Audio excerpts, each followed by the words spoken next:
Exodus chapter 1. Now these are the names of the children of Israel which came into Egypt. Every man in his household came with Jacob: Reuben, Simeon, Levi, and Judah; Issachar, Zebulun, and Benjamin; Dan and Naphtali, Gad and Asher. And all the souls that came out of the loins of Jacob were 70 souls, for Joseph was in Egypt already. And Joseph died, and all his brethren, and all that generation. And the children of Israel were fruitful, and increased abundantly, and multiplied, and waxed exceedingly mighty, and the land was filled with them. Now there arose up a new king over Egypt, which knew not Joseph. And he said unto his people, Behold, the people of the children of Israel are more and mightier than we. Come on, let us deal wisely with them, lest they multiply, and it come to pass that when there falleth out any war, they join also unto our enemies, and fight against us, and so get them up out of the land. Therefore they did set over them taskmasters to afflict them with their burdens, and they built for Pharaoh treasure cities, Pithom and Raamses. But the more they afflicted them, the more they multiplied and grew, and they were grieved because of the children of Israel. And the Egyptians made the children of Israel to serve with rigor. And they made their lives bitter with hard bondage, in mortar and in brick, and in all manner of service in the field. All their service wherein they made them serve was with rigor. And the king of Egypt spake to the Hebrew midwives, of which the name of the one was Shiphrah, and the name of the other Puah. And he said, When ye do the office of a midwife to the Hebrew women, and see them upon the stools, if it be a son, then ye shall kill him. But if it be a daughter, then she shall live. But the midwives feared God, and did not as the king of Egypt commanded them, but saved the men children alive. And the king of Egypt called for the midwives, and said unto them, Why have ye done this thing, and have saved the men children alive? And the midwives said unto Pharaoh, Because the Hebrew women are not as the Egyptian women, for they are lively, and are delivered ere the midwives come in unto them. Therefore God dealt well with the midwives, and the people multiplied and waxed very mighty. And it came to pass, because the midwives feared God, that he made them houses. And Pharaoh charged all his people, saying, Every son that is born ye shall cast into the river, and every daughter ye shall save alive. Exodus chapter 2. And there went a man of the house of Levi, and took to wife a daughter of Levi. And the woman conceived and bare a son, and when she saw him that he was a goodly child, she hid him 3 months. And when she could not longer hide him, she took for him an ark of bulrushes, and daubed it with slime and with pitch, and put the child therein. And she laid it in the flags by the river's brink. And his sister stood afar off to wit what would be done to him. And the daughter of Pharaoh came down to wash herself at the river, and her maidens walked along by the river's side. And when she saw the ark among the flags, she sent her maid to fetch it. And when she had opened it, she saw the child, and behold, the babe wept. And she had compassion on him, and said, This is one of the Hebrews' children. Then said his sister to Pharaoh's daughter, Shall I go and call to thee a nurse of the Hebrew women, that she may nurse the child for thee? And Pharaoh's daughter said to her, Go. And the maid went and called the child's mother. And Pharaoh's daughter said unto her, Take this child away and nurse it for me, and I will give thee thy wages. And the woman took the child and nursed it. And the child grew, and she brought him unto Pharaoh's daughter, and he became her son. And she called his name Moses. And she said, Because I drew him out of the water. And it came to pass in those days when Moses was grown, that he went out unto his brethren, and looked on their burdens. And he spied an Egyptian smiting an Hebrew, one of his brethren. And he looked this way and that way, and when he saw that there was no man, he slew the Egyptian, and hid him in the sand. And when he went out the second day, behold, 2 men of the Hebrews strove together. And he said to him that did the wrong, Wherefore smitest thou thy fellow? And he said, Who made thee a prince and a judge over us? Intendest thou to kill me as thou killedst the Egyptian? And Moses feared and said, Surely this thing is known. Now when Pharaoh heard this thing, he sought to slay Moses. But Moses fled from the face of Pharaoh and dwelt in the land of Midian, and he sat down by a well. Now the priest of Midian had 7 daughters, and they came and drew water and filled the troughs to water their father's flock. And the shepherds came and drove them away, but Moses stood up and helped them and watered their flock. And when they came to Reuel their father, he said, How is it that ye are come so soon today? And they said, An Egyptian delivered us out of the hand of the shepherds, and also drew water enough for us and watered the flock. And he said unto his daughters, And where is he? Why is it that ye have left the man? Call him, that he may eat bread. And Moses was content to dwell with the man, and he gave Moses Zipporah his daughter. And she bare him a son, and he called his name Gershom. For he said, I have been a stranger in a strange land. And it came to pass in process of time that the king of Egypt died. And the children of Israel sighed by reason of the bondage, and they cried, and their cry came up unto God by reason of the bondage. And God heard their groaning, and God remembered his covenant with Abraham, with Isaac, and with Jacob.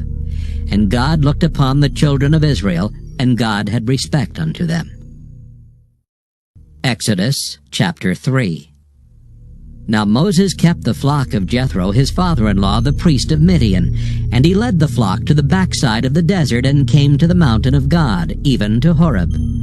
And the angel of the Lord appeared unto him in a flame of fire out of the midst of a bush. And he looked, and behold, the bush burned with fire, and the bush was not consumed. And Moses said, I will now turn aside and see this great sight, why the bush is not burnt. And when the Lord saw that he turned aside to see, God called unto him out of the midst of the bush, and said, Moses, Moses. And he said, Here am I. And he said, Draw not nigh hither. Put off thy shoes from off thy feet, for the place whereon thou standest is holy ground. Moreover he said, I am the God of thy father, the God of Abraham, the God of Isaac, and the God of Jacob. And Moses hid his face, for he was afraid to look upon God. And the Lord said, I have surely seen the affliction of my people which are in Egypt, and have heard their cry by reason of their taskmasters, for I know their sorrows. And I am come down to deliver them out of the hand of the Egyptians, and to bring them up out of that land unto a good land and a large, unto a land flowing with milk and honey, unto the place of the Canaanites, and the Hittites, and the Amorites, and the Perizzites, and the Hivites, and the Jebusites. Now therefore, behold, the cry of the children of Israel is come unto me, and I have also seen the oppression wherewith the Egyptians oppress them. Come now therefore, and I will send thee unto Pharaoh, that thou mayest bring forth my people, the children of Israel, out of Egypt. And Moses said unto God, Who am I, that I should go unto Pharaoh, and that I should bring forth the children of Israel out of Egypt? And he said, Certainly I will be with thee, and this shall be a token unto thee that I have sent thee. When thou hast brought forth the people out of Egypt, ye shall serve God upon this mountain. And Moses said unto God, Behold, when I come unto the children of Israel, and shall say unto them, The God of your fathers hath sent me unto you, and they shall say to me, What is his name? What shall I say unto them? And God said unto Moses, I am that I am. And he said, Thus shalt thou say unto the children of Israel, I am hath sent me unto you. And God said moreover unto Moses, Thus shalt thou say unto the children of Israel, The Lord God of your fathers, The God of Abraham, the God of Isaac, and the God of Jacob hath sent me unto you. This is my name forever, and this is my memorial unto all generations. Go and gather the elders of Israel together, and say unto them, The Lord God of your fathers, the God of Abraham, of Isaac, and of Jacob, appeared unto me, saying, I have surely visited you, and seen that which is done to you in Egypt. And I have said, I will bring you up out of the affliction of Egypt unto the land of the Canaanites, and the Hittites, and the Amorites, and the Perizzites, and the Hivites, and the Jebusites, unto a land flowing with milk and honey. And they shall hearken to thy voice, and thou shalt come, thou and the elders of Israel, unto the king of Egypt. And ye shall say unto him, The Lord God of the Hebrews hath met with us. And now let us go, we beseech thee, 3 days' journey into the wilderness, that we may sacrifice to the Lord our God. And I am sure that the king of Egypt will not let you go, no, not by a mighty hand. And I will stretch out my hand and smite Egypt with all my wonders, which I will do in the midst thereof, and after that he will let you go. And I will give this people favor in the sight of the Egyptians. And it shall come to pass that when ye go, ye shall not go empty. But every woman shall borrow of her neighbor, and of her that sojourneth in her house, jewels of silver, and jewels of gold, and raiment. And ye shall put them upon your sons and upon your daughters, and ye shall spoil the Egyptians. Exodus chapter 4. And Moses answered and said, But behold, they will not believe me, nor hearken unto my voice, for they will say, The Lord hath not appeared unto thee. And the Lord said unto him, What is that in thine hand? And he said, A rod. And he said, Cast it on the ground. And he cast it on the ground, and it became a serpent, and Moses fled from before it. And the Lord said unto Moses, Put forth thine hand, and take it by the tail. And he put forth his hand, and caught it, and it became a rod in his hand, that they may believe that the Lord God of their fathers, the God of Abraham, the God of Isaac, and the God of Jacob hath appeared unto thee. And the Lord said furthermore unto him, Put now thine hand into thy bosom. And he put his hand into his bosom, and when he took it out, behold, his hand was leprous as snow. And he said, Put thine hand into thy bosom again. And he put his hand into his bosom again, and plucked it out of his bosom, and behold, it was turned again as his other flesh. And it shall come to pass, if they will not believe thee, neither hearken to the voice of the first sign, that they will believe the voice of the latter sign. And it shall come to pass, if they will not believe also these 2 signs, neither hearken unto thy voice, that thou shalt take of the water of the river, and pour it upon the dry land. And the water which thou takest out of the river shall become blood upon the dry land. And Moses said unto the Lord, O my Lord, I am not eloquent, neither heretofore nor since thou hast spoken unto thy servant, but I am slow of speech, and of a slow tongue. And the Lord said unto him, Who hath made man's mouth? Or who maketh the dumb, or deaf, or the seeing, or the blind? Have not I the Lord? Now therefore go, and I will be with thy mouth, and teach thee what thou shalt say. And he said, O my Lord, send, I pray thee, by the hand of him whom thou wilt send. And the anger of the Lord was kindled against Moses, and he said, Is not Aaron the Levite thy brother? I know that he can speak well. And also, behold, he cometh forth to meet thee. And when he seeth thee, he will be glad in his heart. And thou shalt speak unto him, and put words in his mouth. And I will be with thy mouth, and with his mouth, and will teach you what ye shall do. And he shall be thy spokesman unto the people. And he shall be, even he shall be to thee instead of a mouth, and thou shalt be to him instead of God. And thou shalt take this rod in thine hand, wherewith thou shalt do signs. And Moses went and returned to Jethro his father-in-law, and said unto him, Let me go, I pray thee, and return unto my brethren which are in Egypt, and see whether they be yet alive. And Jethro said to Moses, Go in peace.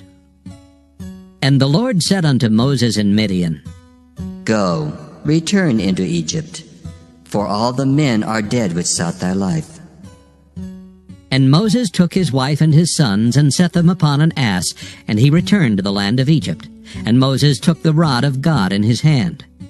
And the Lord said unto Moses, When thou goest to return into Egypt, see that thou do all those wonders before Pharaoh which I put in thine hand. But I will harden his heart, that he shall not let the people go. And thou shalt say unto Pharaoh, Thus saith the Lord, Israel is my son, even my firstborn. And I say unto thee, Let my son go, that he may serve me. And if thou refuse to let him go, behold, I will slay thy son, even thy firstborn. And it came to pass by the way in the inn that the Lord met him, and sought to kill him. Then Zipporah took a sharp stone, and cut off the foreskin of her son, and cast it at his feet, and said, Surely a bloody husband art thou to me. So he let him go. Then she said, A bloody husband thou art, because of the circumcision. And the Lord said to Aaron, Go into the wilderness to meet Moses. And he went and met him in the mount of God, and kissed him.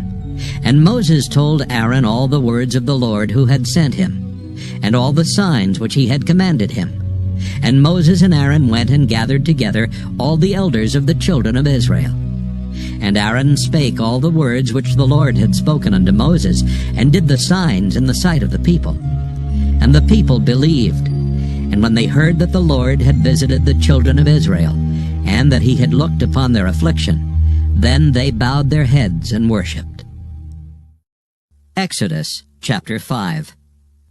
And afterward Moses and Aaron went in and told Pharaoh, Thus saith the Lord God of Israel, Let my people go, that they may hold a feast unto me in the wilderness. And Pharaoh said, Who is the Lord, that I should obey his voice to let Israel go?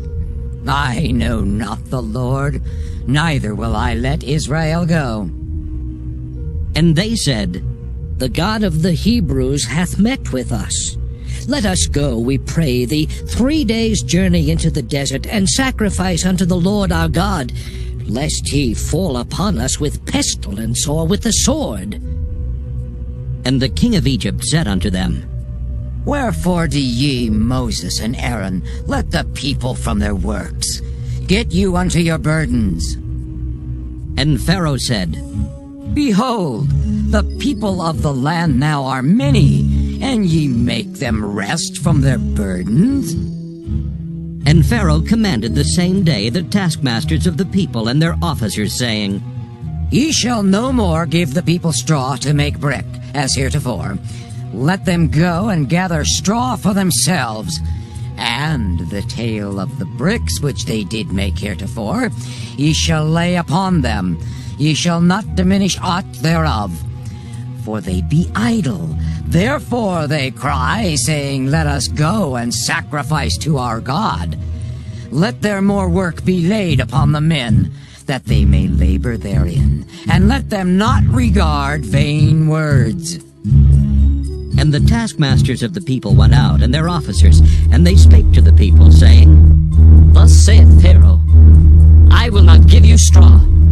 Go ye, get you straw where ye can find it, yet not aught of your work shall be diminished.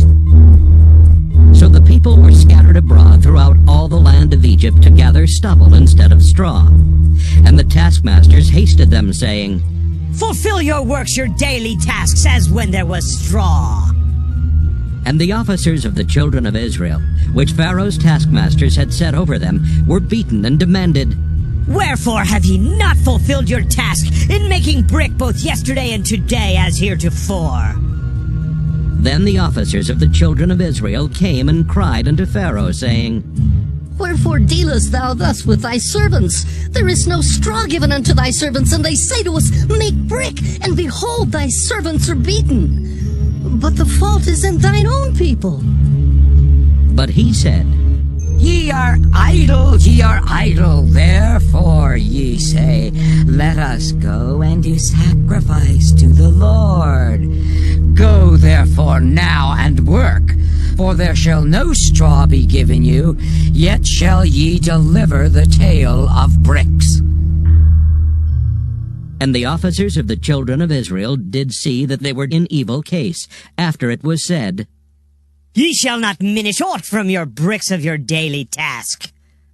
And they met Moses and Aaron, who stood in the way as they came forth from Pharaoh. And they said unto them, The Lord look upon you and judge, because ye have made our Savior to be abhorred in the eyes of Pharaoh, and in the eyes of his servants, to put a sword in their hand to slay us. And Moses returned unto the Lord, and said, Lord, wherefore hast thou so evil entreated this people? Why is it that thou hast sent me? For since I came to Pharaoh to speak in thy name, he hath done evil to this people. Neither hast thou delivered thy people at all. Exodus chapter 6. Then the Lord said unto Moses, Now shalt thou see what I will do to Pharaoh. For with a strong hand shall he let them go, and with a strong hand shall he drive them out of his land.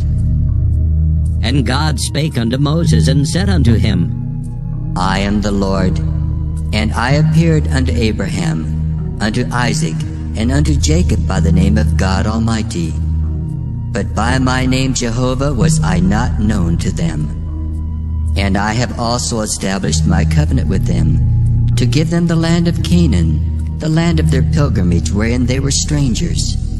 And I have also heard the groaning of the children of Israel, whom the Egyptians keep in bondage, and I have remembered my covenant. Wherefore say unto the children of Israel, I am the Lord, and I will bring you out from under the burdens of the Egyptians, and I will rid you out of their bondage, and I will redeem you with a stretched out arm and with great judgments. And I will take you to me for a people, and I will be to you a God. And ye shall know that I am the Lord your God, which bringeth you out from under the burdens of the Egyptians. And I will bring you in unto the land, concerning the which I did swear to give it to Abraham, to Isaac, and to Jacob. And I will give it you for an heritage. I am the Lord. And Moses spake so unto the children of Israel. But they hearkened not unto Moses for anguish of spirit and for cruel bondage. And the Lord spake unto Moses, saying, Go in, speak unto Pharaoh king of Egypt, that he let the children of Israel go out of his land. And Moses spake before the Lord, saying, Behold, the children of Israel have not hearkened unto me. How then shall Pharaoh hear me, who am of uncircumcised lips? And the Lord spake unto Moses and unto Aaron, and gave them a charge unto the children of Israel, and unto Pharaoh king of Egypt, to bring the children of Israel out of the land of Egypt. These be the heads of their fathers' houses. The sons of Reuben, the firstborn of Israel, Hanok and Palu, Hezron and Carmi. These be the families of Reuben. And the sons of Simeon, Jemuel and Jamin, and Ohad and Jachin, and Zohar and Shaul, the son of a Canaanitish woman. These are the families of Simeon. And these are the names of the sons of Levi according to their generations, Gershon and Kohath and Merari. And the years of the life of Levi were 137 years. The sons of Gershon, Libni and Shimei according to their families. And the sons of Kohath, Amram and Izhar and Hebron and Uzziel. And the years of the life of Kohath were 133 years. And the sons of Merari, Mahali and Mushi. These are the families of Levi according to their generations. And Amram took him Jochebed, his father's sister, to wife, and she bare him Aaron and Moses. And the years of the life of Amram were 137 years. And the sons of Issachar, Korah, and Nepheg, and Zichri. And the sons of Uzziel, Mishael, and Elzaphan, and Zithri. And Aaron took him Elisheba, daughter of Amminadab, sister of Naashon, to wife. And she bare him Nadab, and Abihu, Eleazar, and Ithamar. And the sons of Korah, Asher, and Elkanah, and Abisaph. These are the families of the Korhites. And Eleazar, Aaron's son, took him one of the daughters of Putiel to wife, and she bare him Phinehas. These are the heads of the fathers of the Levites according to their families. These are that Aaron and Moses, to whom the Lord said, Bring out the children of Israel from the land of Egypt, according to their armies. These are they which spake to Pharaoh king of Egypt, to bring out the children of Israel from Egypt. These are that Moses and Aaron. And it came to pass on the day when the Lord spake unto Moses in the land of Egypt, that the Lord spake unto Moses, saying, I am the Lord. Speak thou unto Pharaoh king of Egypt all that I say unto thee. And Moses said before the Lord, Lord, behold, I am of uncircumcised lips, and how shall Pharaoh hearken unto me? Exodus chapter 7.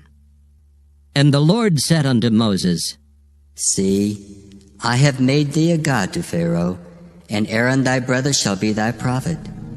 Thou shalt speak all that I command thee, and Aaron thy brother shall speak unto Pharaoh, that he send the children of Israel out of his land. And I will harden Pharaoh's heart, and multiply my signs and my wonders in the land of Egypt. But Pharaoh shall not hearken unto you, that I may lay my hand upon Egypt, and bring forth mine armies, and my people the children of Israel out of the land of Egypt by great judgments. And the Egyptians shall know that I am the Lord, when I stretch forth mine hand upon Egypt, and bring out the children of Israel from among them. And Moses and Aaron did as the Lord commanded them, so did they. And Moses was 80 years old, and Aaron 83 years old, when they spake unto Pharaoh. And the Lord spake unto Moses and unto Aaron, saying, When Pharaoh shall speak unto you, saying, Show a miracle for you, then thou shalt say unto Aaron, Take thy rod and cast it before Pharaoh, and it shall become a serpent. And Moses and Aaron went in unto Pharaoh, and they did so as the Lord had commanded. And Aaron cast down his rod before Pharaoh and before his servants, and it became a serpent. Then Pharaoh also called the wise men and the sorcerers. Now the magicians of Egypt, they also did in like manner with their enchantments. For they cast down every man his rod, and they became serpents. But Aaron's rod swallowed up their rods. And he hardened Pharaoh's heart, that he hearkened not unto them, as the Lord had said. And the Lord said unto Moses, Pharaoh's heart is hardened. He refuseth to let the people go. Get thee unto Pharaoh in the morning. Lo, he goeth out unto the water, and thou shalt stand by the river's brink against he come. And the rod which was turned to a serpent shalt thou take in thine hand. And thou shalt say unto him, The Lord God of the Hebrews hath sent me unto thee, saying, Let my people go, that they may serve me in the wilderness. And behold, hitherto thou wouldst not hear. Thus saith the Lord, In this thou shalt know that I am the Lord. Behold, I will smite with the rod that is in mine hand upon the waters which are in the river, and they shall be turned to blood. And the fish that is in the river shall die, and the river shall stink, and the Egyptians shall loathe to drink of the water of the river. And the Lord spake unto Moses, Say unto Aaron, Take thy rod and stretch out thine hand upon the waters of Egypt, upon their streams, upon their rivers, and upon their ponds, and upon all their pools of water, that they may become blood, and that there may be blood throughout all the land of Egypt, both in vessels of wood and in vessels of stone. And Moses and Aaron did so as the Lord commanded. And he lifted up the rod and smote the waters that were in the river, in the sight of Pharaoh and in the sight of his servants. And all the waters that were in the river were turned to blood. And the fish that was in the river died, and the river stank, and the Egyptians could not drink of the water of the river. And there was blood throughout all the land of Egypt. And the magicians of Egypt did so with their enchantments, and Pharaoh's heart was hardened, neither did he hearken unto them as the Lord had said. And Pharaoh turned and went into his house, neither did he set his heart to this also. And all the Egyptians digged round about the river for water to drink, for they could not drink of the water of the river. And 7 days were fulfilled after that the Lord had smitten the river. Exodus chapter 8. And the Lord spake unto Moses, Go unto Pharaoh, and say unto him, Thus saith the Lord, Let my people go, that they may serve me. And if thou refuse to let them go, behold, I will smite all thy borders with frogs. And the river shall bring forth frogs abundantly, which shall go up and come into thine house, and into thy bedchamber, and upon thy bed, and into the house of thy servants, and upon thy people, and into thine ovens, and into thy kneading troughs. And the frogs shall come up both on thee, and upon thy people, and upon all thy servants. And the Lord spake unto Moses, Say unto Aaron, Stretch forth thine hand with thy rod over the streams, over the rivers and over the ponds, and cause frogs to come up upon the land of Egypt. And Aaron stretched out his hand over the waters of Egypt, and the frogs came up and covered the land of Egypt. And the magicians did so with their enchantments, and brought up frogs upon the land of Egypt. Then Pharaoh called for Moses and Aaron, and said, Entreat the Lord that he may take away the frogs from me and from my people, and I will let the people go, that they may do sacrifice unto the Lord. And Moses said unto Pharaoh, Glory over me. When shall I entreat for thee, and for thy servants, and for thy people, to destroy the frogs from thee and thy houses, that they may remain in the river only? And he said, Tomorrow. And he said, Be it according to thy word, that thou mayest know that there is none like unto the Lord our God. And the frogs shall depart from thee, and from thy houses, and from thy servants, and from thy people. They shall remain in the river only. And Moses and Aaron went out from Pharaoh. And Moses cried unto the Lord because of the frogs which he had brought against Pharaoh. And the Lord did according to the word of Moses, and the frogs died out of the houses, out of the villages, and out of the fields. And they gathered them together upon heaps, and the land stank. But when Pharaoh saw that there was respite, he hardened his heart, and hearkened not unto them, as the Lord had said. And the Lord said unto Moses, Say unto Aaron, Stretch out thy rod, and smite the dust of the land, that it may become lice throughout all the land of Egypt. And they did so. For Aaron stretched out his hand with his rod, and smote the dust of the earth, and it became lice in man and in beast. All the dust of the land became lice throughout all the land of Egypt. And the magicians did so with their enchantments to bring forth lice, but they could not. So there were lice upon man and upon beast. Then the magician said unto Pharaoh, This is the figure of God. And Pharaoh's heart was hardened, and he hearkened not unto them, as the Lord had said. And the Lord said unto Moses, Rise up early in the morning, and stand before Pharaoh. Lo, he cometh forth to the water, and say unto him, Thus saith the Lord, Let my people go, that they may serve me. Else, if thou wilt not let my people go, behold, I will send swarms of flies upon thee, and upon thy servants, and upon thy people, and into thy houses. And the houses of the Egyptians shall be full of swarms of flies, and also the ground whereon they are. And I will sever in that day the land of Goshen, in which my people dwell, that no swarms of flies shall be there. To the end thou mayest know that I am the Lord in the midst of the earth. And I will put a division between my people and thy people. Tomorrow shall this sign be. And the Lord did so. And there came a grievous swarm of flies into the house of Pharaoh, and into his servants' houses, and into all the land of Egypt. The land was corrupted by reason of the swarm of flies. And Pharaoh called for Moses and for Aaron, and said, Go ye, sacrifice to your God in the land. And Moses said, It is not meet so to do, for we shall sacrifice the abomination of the Egyptians to the Lord our God.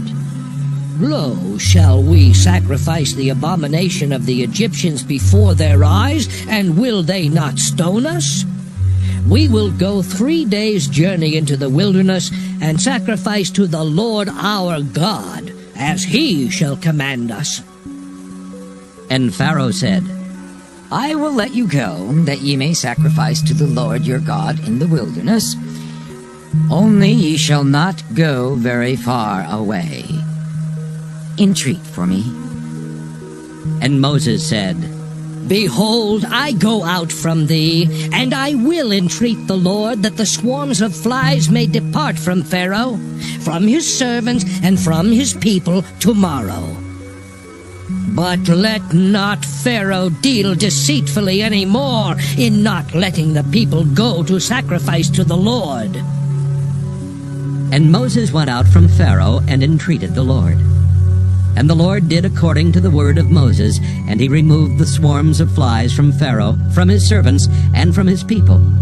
There remained not one. And Pharaoh hardened his heart at this time also, neither would he let the people go. Exodus chapter 9. Then the Lord said unto Moses, Go in unto Pharaoh, and tell him, Thus saith the Lord God of the Hebrews, Let my people go, that they may serve me. For if thou refuse to let them go, and wilt hold them still, behold, the hand of the Lord is upon thy cattle which is in the field, upon the horses, upon the asses, upon the camels, upon the oxen, and upon the sheep. There shall be a very grievous murrain. And the Lord shall sever between the cattle of Israel and the cattle of Egypt, and there shall nothing die of all that is the children's of Israel. And the Lord appointed a set time, saying, Tomorrow the Lord shall do this thing in the land.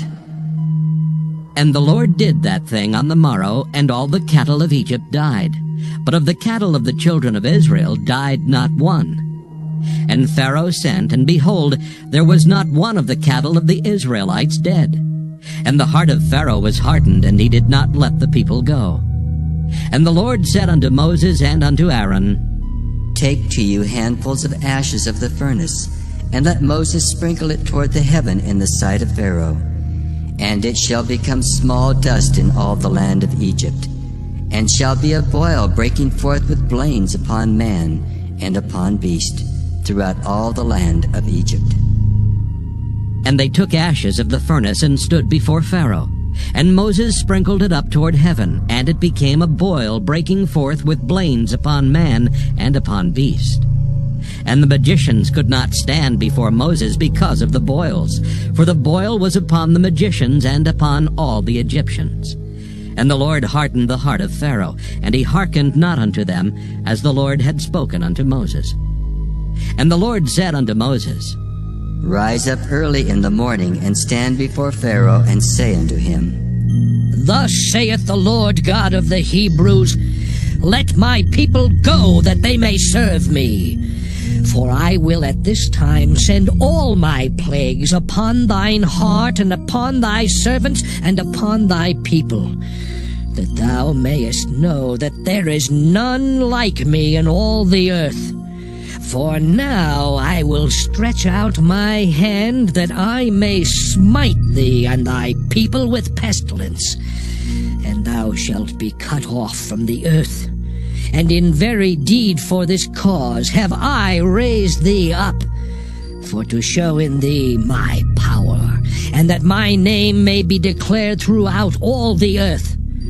As yet exaltest thou thyself against my people, that thou wilt not let them go?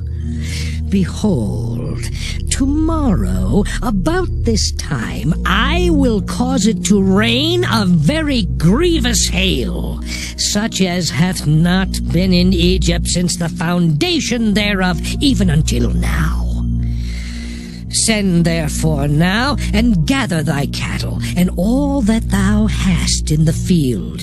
For upon every man and beast which shall be found in the field, and shall not be brought home, the hail shall come down upon them, and they shall die. He that feared the word of the Lord among the servants of Pharaoh made his servants and his cattle flee into the houses. And he that regarded not the word of the Lord left his servants and his cattle in the field. And the Lord said unto Moses, Stretch forth thine hand toward heaven, that there may be hail in all the land of Egypt upon man and upon beast, and upon every herb of the field throughout the land of Egypt. And Moses stretched forth his rod toward heaven, and the Lord sent thunder and hail, and the fire ran along upon the ground. And the Lord rained hail upon the land of Egypt. So there was hail and fire mingled with the hail, very grievous, such as there was none like it in all the land of Egypt since it became a nation. And the hail smote throughout all the land of Egypt all that was in the field, both man and beast. And the hail smote every herb of the field, and brake every tree of the field. Only in the land of Goshen, where the children of Israel were, was there no hail. And Pharaoh sent and called for Moses and Aaron, and said unto them, I have sinned this time. The Lord is righteous, and I and my people are wicked. Entreat the Lord, for it is enough that there be no more mighty thunderings and hail, and I will let you go, and ye shall stay no longer. And Moses said unto him, As soon as I am gone out of the city, I will spread abroad my hands unto the Lord, and the thunder shall cease, neither shall there be any more hail, that thou mayest know how that the earth is the Lord's.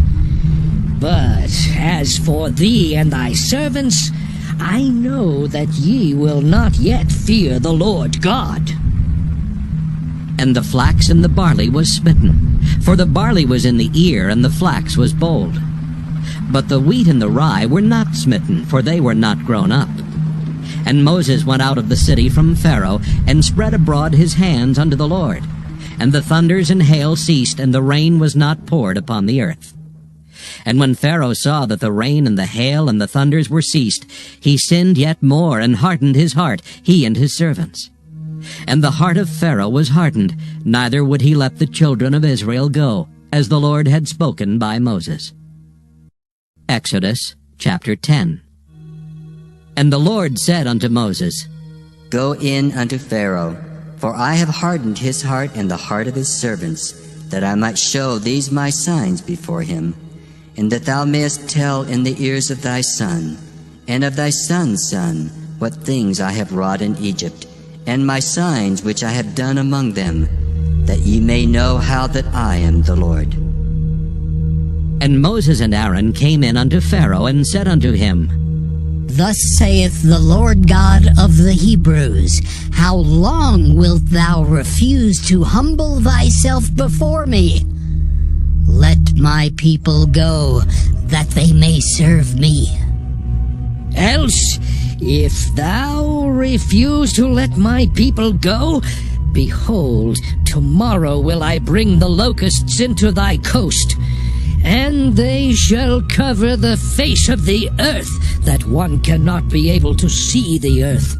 And they shall eat the residue of that which is escaped, which remaineth unto you from the hail, and shall eat every tree which groweth for you out of the field. And they shall fill thy houses, and the houses of all thy servants, and the houses of all the Egyptians, which neither thy fathers nor thy fathers' fathers have seen, since the day that they were upon the earth unto this day. And he turned himself and went out from Pharaoh. And Pharaoh's servants said unto him, How long shall this man be a snare to us? Let the men go, that they may serve the Lord their God. Knowest thou not yet that Egypt is destroyed?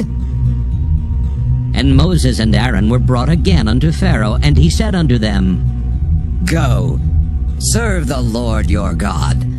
But who are they that shall go?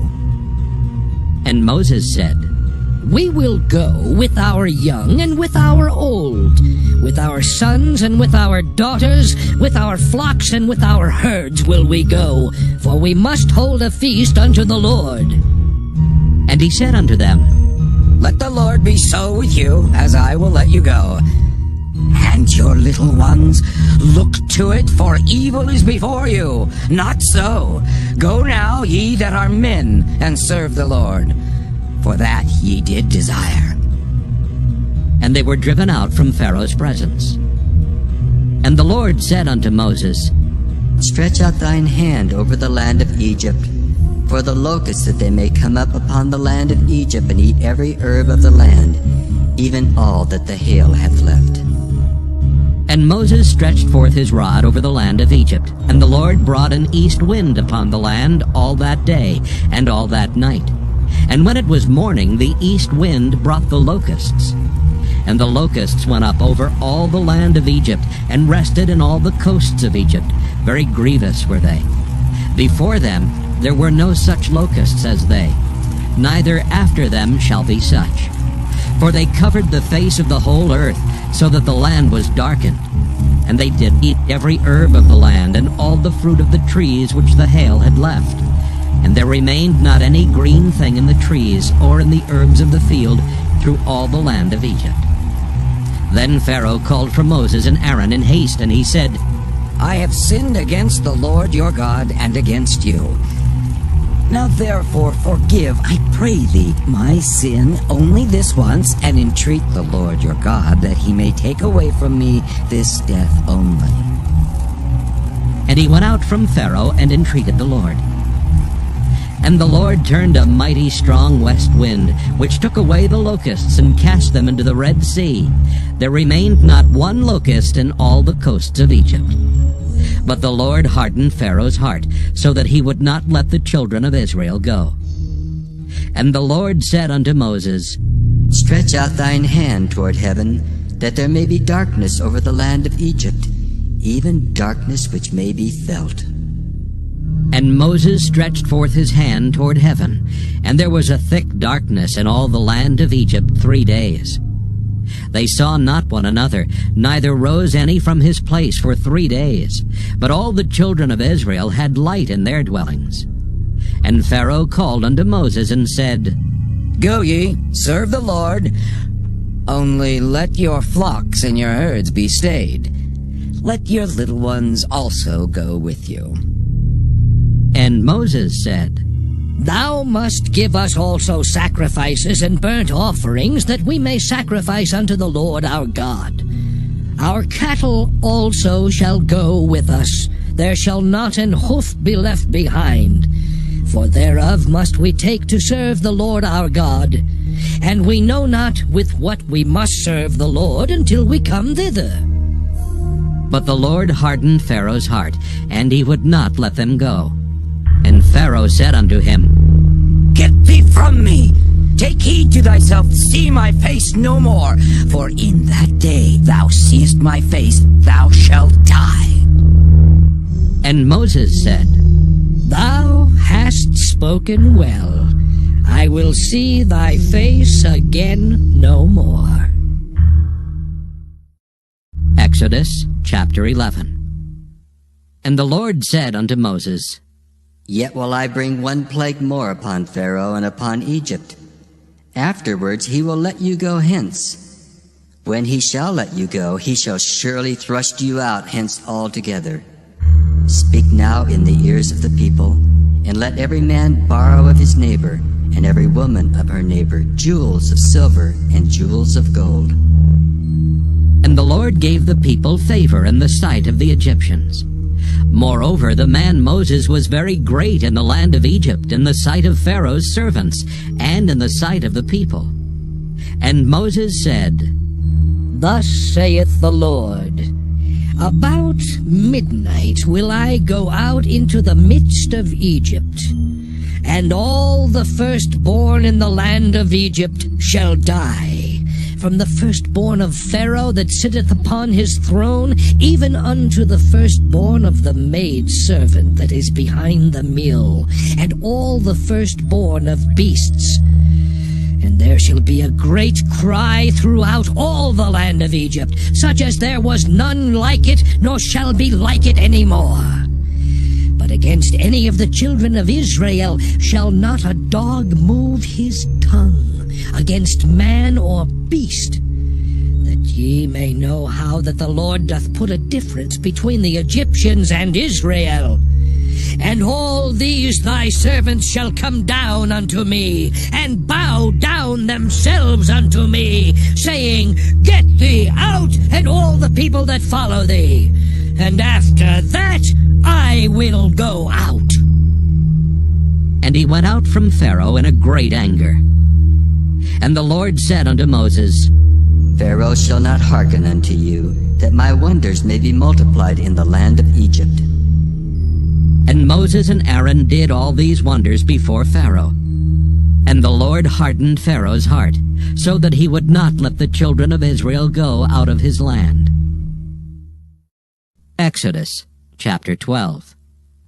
And the Lord spake unto Moses and Aaron in the land of Egypt, saying, This month shall be unto you the beginning of months. It shall be the first month of the year to you.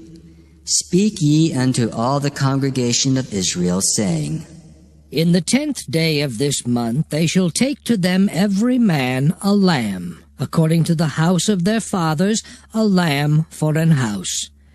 And if the household be too little for the lamb, let him and his neighbor next unto his house take it according to the number of the souls. Every man according to his eating shall make your count for the lamb. Your lamb shall be without blemish, a male of the first year. Ye shall take it out from the sheep or from the goats, and ye shall keep it up until the 14th day of the same month. And the whole assembly of the congregation of Israel shall kill it in the evening. And they shall take of the blood, and strike it on the 2 side posts, and on the upper door post of the houses wherein they shall eat it. And they shall eat the flesh in that night, roast with fire, and unleavened bread, and with bitter herbs they shall eat it.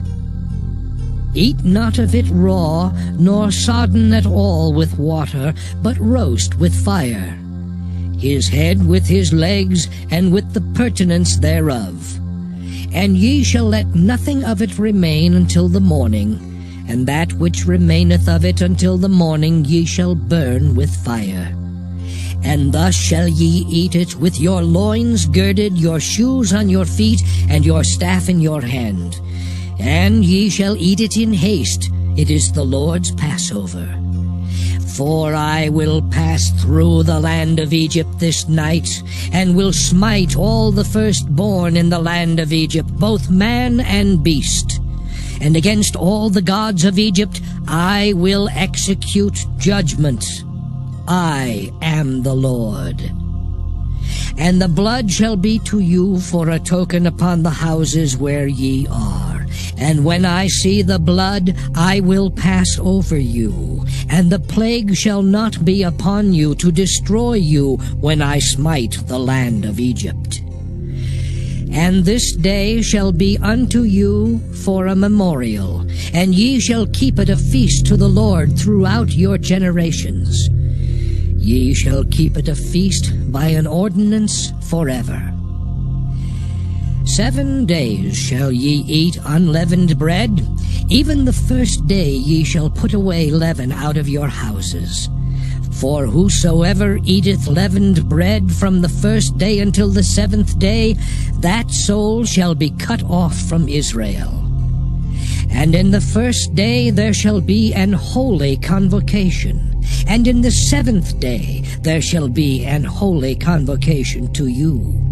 No manner of work shall be done in them, save that which every man must eat, that only may be done of you. And ye shall observe the feast of unleavened bread. For in this selfsame day have I brought your armies out of the land of Egypt. Therefore shall ye observe this day in your generations by an ordinance forever. In the 1st month, on the 14th day of the month at even, ye shall eat unleavened bread, until the 21st day of the month at even. 7 days shall there be no leaven found in your houses. For whosoever eateth that which is leavened, even that soul shall be cut off from the congregation of Israel, whether he be a stranger or born in the land. Ye shall eat nothing leavened. In all your habitations shall ye eat unleavened bread. Then Moses called for all the elders of Israel, and said unto them, Draw out and take you a lamb according to your families, and kill the Passover. And ye shall take a bunch of hyssop, and dip it in the blood that is in the basin, and strike the lintel and the 2 side posts with the blood that is in the basin. And none of you shall go out at the door of his house until the morning. For the Lord will pass through to smite the Egyptians, and when he seeth the blood upon the lintel and on the 2 side posts, the Lord will pass over the door, and will not suffer the destroyer to come in unto your houses to smite you. And ye shall observe this thing for an ordinance to thee and to thy sons forever. And it shall come to pass, when ye be come to the land which the Lord will give you, according as he hath promised, that ye shall keep this service. And it shall come to pass, when your children shall say unto you, What mean ye by this service? That ye shall say, It is the sacrifice of the Lord's Passover, who passed over the houses of the children of Israel in Egypt, when he smote the Egyptians and delivered our houses. And the people bowed the head and worshipped. And the children of Israel went away, and did as the Lord had commanded Moses and Aaron, so did they. And it came to pass that at midnight the Lord smote all the firstborn in the land of Egypt, from the firstborn of Pharaoh that sat on his throne, unto the firstborn of the captive that was in the dungeon, and all the firstborn of cattle.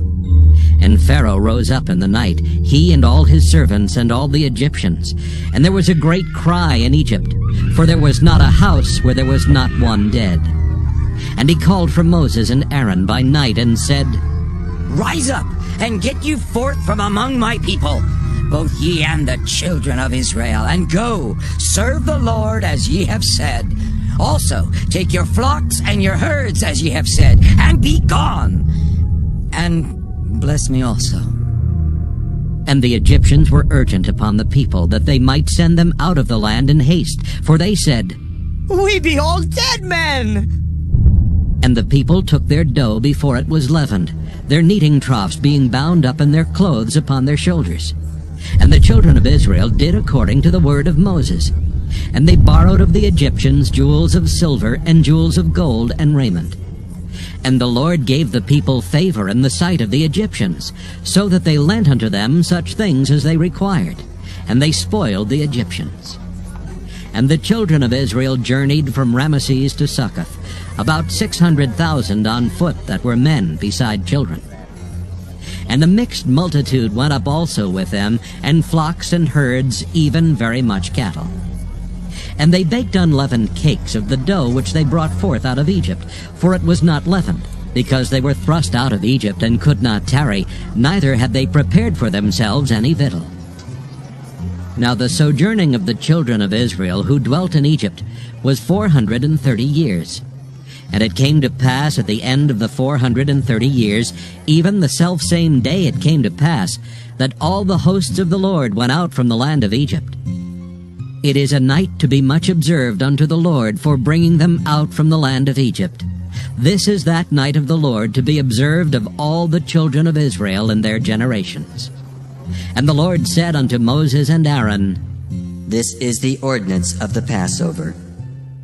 There shall no stranger eat thereof, but every man's servant that is bought for money, when thou hast circumcised him, then shall he eat thereof. A foreigner and an hired servant shall not eat thereof. In one house shall it be eaten. Thou shalt not carry forth aught of the flesh abroad out of the house, neither shall ye break a bone thereof. All the congregation of Israel shall keep it. And when a stranger shall sojourn with thee, and will keep the Passover to the Lord, let all his males be circumcised, and then let him come near and keep it. And he shall be as one that is born in the land, for no uncircumcised person shall eat thereof. One law shall be to him that is homeborn, and unto the stranger that sojourneth among you. Thus did all the children of Israel. As the Lord commanded Moses and Aaron, so did they.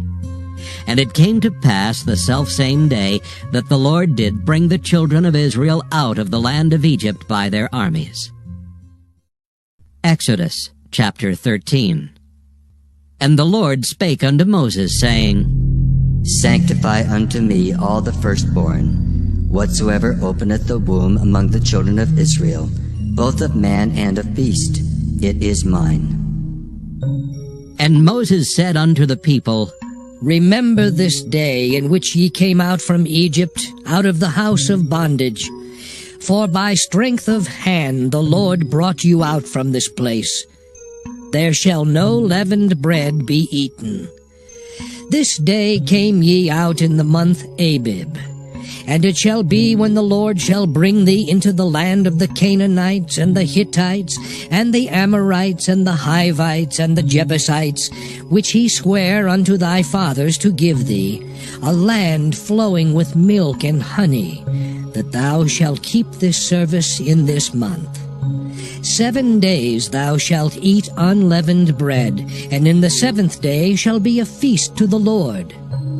Unleavened bread shall be eaten 7 days, and there shall no leavened bread be seen with thee, neither shall there be leaven seen with thee in all thy quarters. And thou shalt show thy son in that day, saying, This is done because of that which the Lord did unto me when I came forth out of Egypt. And it shall be for a sign unto thee upon thine hand, and for a memorial between thine eyes, that the Lord's law may be in thy mouth. For with a strong hand hath the Lord brought thee out of Egypt. Thou shalt therefore keep this ordinance in his season from year to year. And it shall be when the Lord shall bring thee into the land of the Canaanites, as he sware unto thee and to thy fathers, and shall give it thee, that thou shalt set apart unto the Lord all that openeth the matrix, and every firstling that cometh of a beast which thou hast, the males shall be the Lord's. And every firstling of an ass thou shalt redeem with a lamb. And if thou wilt not redeem it, then thou shalt break his neck. And all the firstborn of man among thy children shalt thou redeem. And it shall be when thy son asketh thee in time to come, saying, What is this? That thou shalt say unto him, By strength of hand the Lord brought us out from Egypt, from the house of bondage. And it came to pass, when Pharaoh would hardly let us go, that the Lord slew all the firstborn in the land of Egypt, both the firstborn of man and the firstborn of beast. Therefore I sacrificed to the Lord all that open the matrix, being males.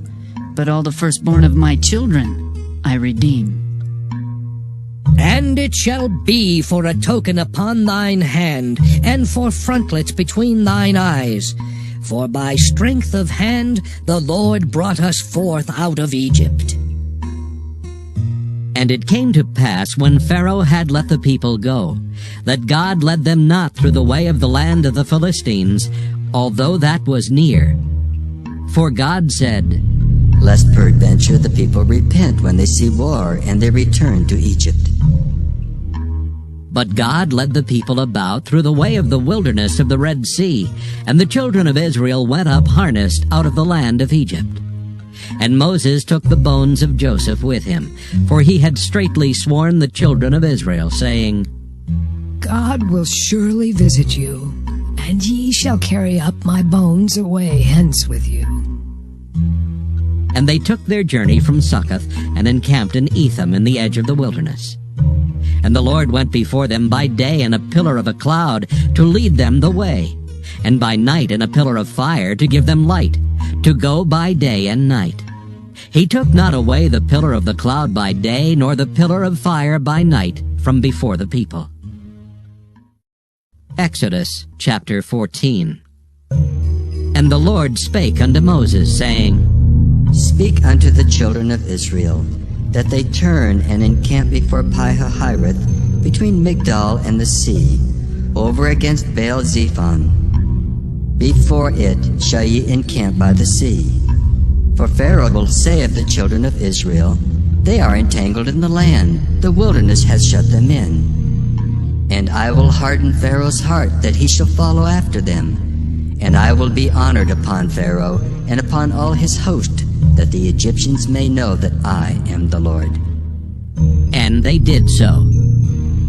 And it was told the king of Egypt that the people fled.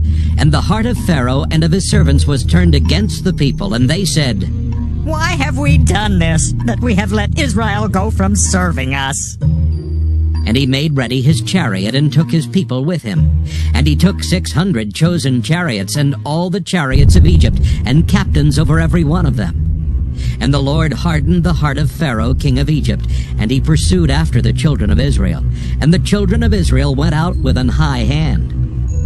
But the Egyptians pursued after them, all the horses and chariots of Pharaoh, and his horsemen and his army, and overtook them encamping by the sea, beside Pi-hahiroth, before Baal-zephon.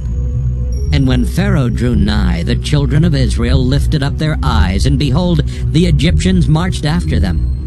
And they were sore afraid. And the children of Israel cried out unto the Lord. And they said unto Moses, Because there were no graves in Egypt, hast thou taken us away to die in the wilderness? Wherefore hast thou dealt thus with us, to carry us forth out of Egypt? Is not this the word that we did tell thee in Egypt, saying, Let us alone, that we may serve the Egyptians? For it had been better for us to serve the Egyptians than that we should die in the wilderness. And Moses said unto the people, Fear ye not. Stand still and see the salvation of the Lord, which he will show to you today. For the Egyptians whom ye have seen today, ye shall see them again no more forever. The Lord shall fight for you, and ye shall hold your peace. And the Lord said unto Moses, Wherefore criest thou unto me? Speak unto the children of Israel, that they go forward. But lift thou up thy rod, and stretch out thine hand over the sea, and divide it. And the children of Israel shall go on dry ground through the midst of the sea.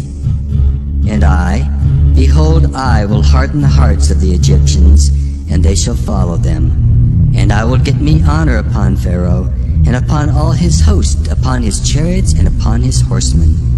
And the Egyptians shall know that I am the Lord, when I have gotten me honor upon Pharaoh, upon his chariots, and upon his horsemen.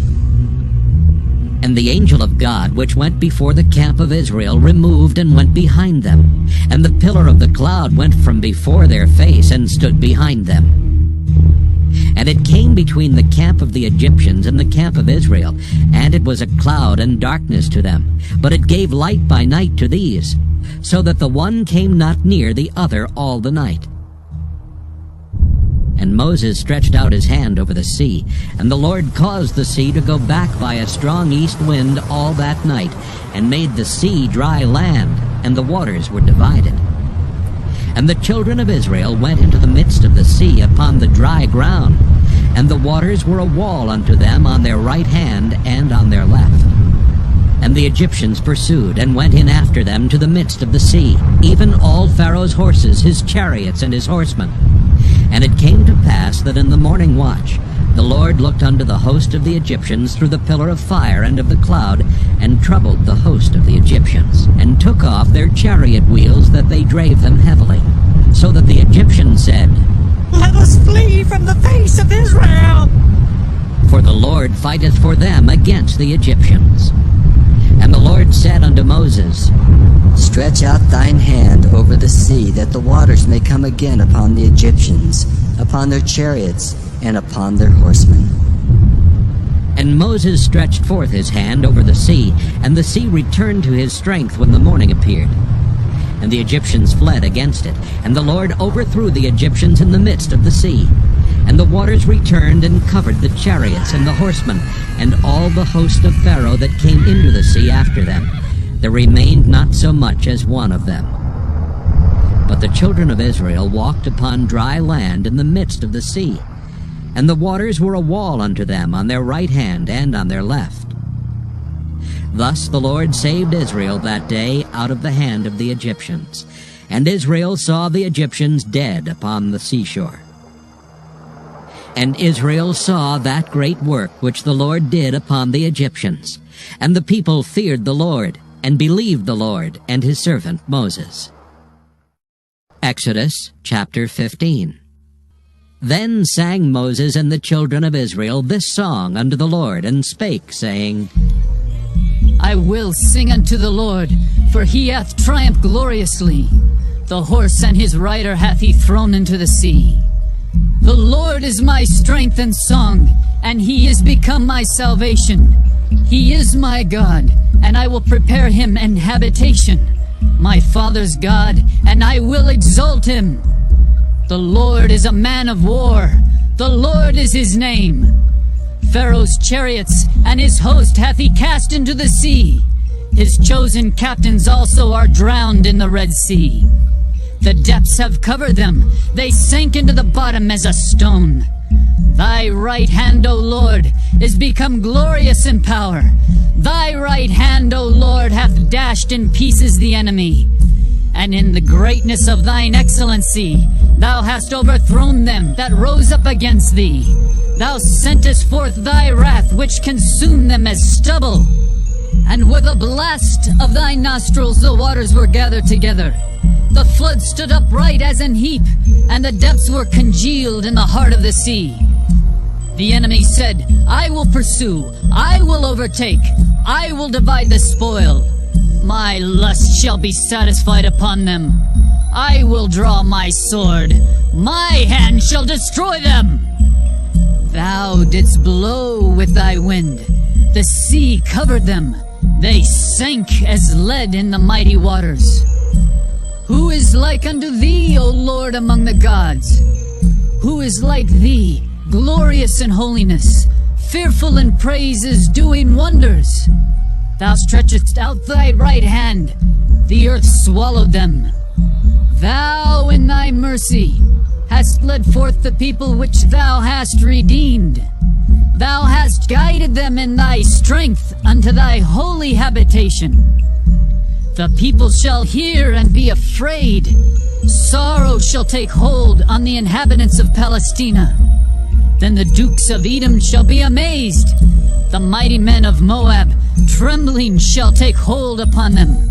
All the inhabitants of Canaan shall melt away. Fear and dread shall fall upon them. By the greatness of thine arm, they shall be as still as a stone. Till thy people pass over, O Lord, till the people pass over which thou hast purchased.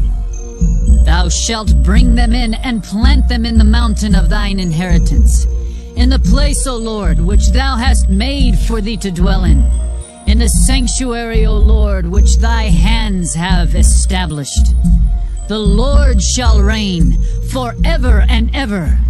For the horse of Pharaoh went in with his chariots and with his horsemen into the sea, and the Lord brought again the waters of the sea upon them.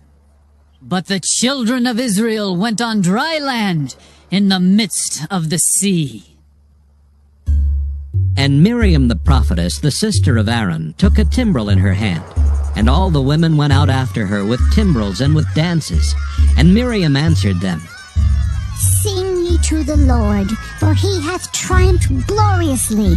The horse and his rider hath he thrown into the sea. So Moses brought Israel from the Red Sea, and they went out into the wilderness of Shur. And they went 3 days in the wilderness and found no water. And when they came to Marah, they could not drink of the waters of Marah, for they were bitter. Therefore the name of it was called Marah. And the people murmured against Moses, saying, What shall we drink?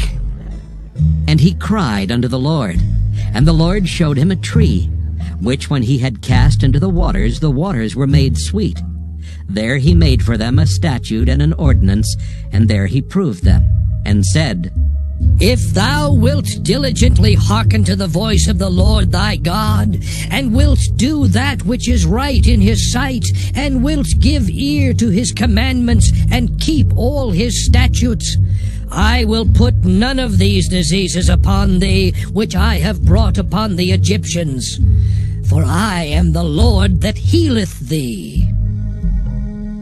And they came to Elim, where were 12 wells of water, and 70 palm trees, and they encamped there by the waters. Exodus chapter 16. And they took their journey from Elim, and all the congregation of the children of Israel came unto the wilderness of Sin, which is between Elim and Sinai, on the 15th day of the 2nd month after their departing out of the land of Egypt. And the whole congregation of the children of Israel murmured against Moses and Aaron in the wilderness. And the children of Israel said unto them, Would to God we had died by the hand of the Lord in the land of Egypt, when we sat by the flesh pots, and when we did eat bread to the full. For ye have brought us forth into this wilderness to kill this whole assembly with hunger. Then said the Lord unto Moses, Behold, I will rain bread from heaven for you, and the people shall go out and gather a certain rate every day, that I may prove them, whether they will walk in my law or no. And it shall come to pass that on the 6th day they shall prepare that which they bring in, and it shall be twice as much as they gather daily. And Moses and Aaron said unto all the children of Israel, At even then ye shall know that the Lord hath brought you out from the land of Egypt. And in the morning then ye shall see the glory of the Lord, for that he heareth your murmurings against the Lord. And what are we that ye murmur against us? And Moses said, This shall be when the Lord shall give you in the evening flesh to eat, and in the morning bread to the full. For that the Lord heareth your murmurings, which ye murmur against him. And what are we? Your murmurings are not against us, but against the Lord. And Moses spake unto Aaron, Say unto all the congregation of the children of Israel, Come near before the Lord, for he hath heard your murmurings. And it came to pass, as Aaron spake unto the whole congregation of the children of Israel, that they looked toward the wilderness, and behold, the glory of the Lord appeared in the cloud. And the Lord spake unto Moses, saying, I have heard the murmurings of the children of Israel. Speak unto them, saying, At even ye shall eat flesh, and in the morning ye shall be filled with bread, and ye shall know that I am the Lord your God. And it came to pass, that at even the quails came up and covered the camp, and in the morning the dew lay round about the host. And when the dew that lay was gone up, behold, upon the face of the wilderness there lay a small round thing, as small as the hoarfrost on the ground. And when the children of Israel saw it, they said one to another, It is manna. for they wist not what it was. And Moses said unto them, This is the bread which the Lord hath given you to eat. This is the thing which the Lord hath commanded. Gather of it every man according to his eating, an omer for every man according to the number of your persons. Take ye every man for them which are in his tents. And the children of Israel did so, and gathered, some more, some less. And when they did meet it with an omer, he that gathered much had nothing over, and he that gathered little had no lack. They gathered every man according to his eating. And Moses said, Let no man leave of it till the morning. Notwithstanding they hearkened not unto Moses, but some of them left of it until the morning, and it bred worms and stank, and Moses was wroth with them. And they gathered it every morning, every man according to his eating, and when the sun waxed hot, it melted. And it came to pass that on the 6th day they gathered twice as much bread, 2 omers for one man. And all the rulers of the congregation came and told Moses. And he said unto them, This is that which the Lord hath said. Tomorrow is the rest of the holy Sabbath unto the Lord.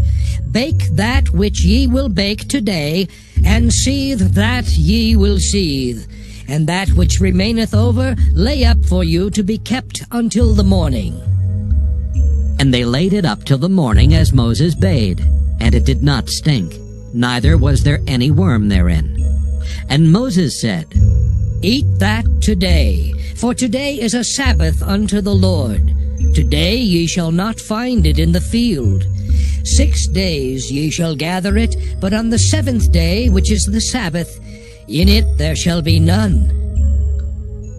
And it came to pass that there went out some of the people on the 7th day for to gather, and they found none. And the Lord said unto Moses, How long refuse ye to keep my commandments and my laws? See, for that the Lord hath given you the Sabbath.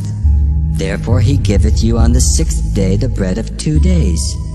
Abide ye every man in his place. Let no man go out of his place on the 7th day. So the people rested on the 7th day. And the house of Israel called the name thereof manna.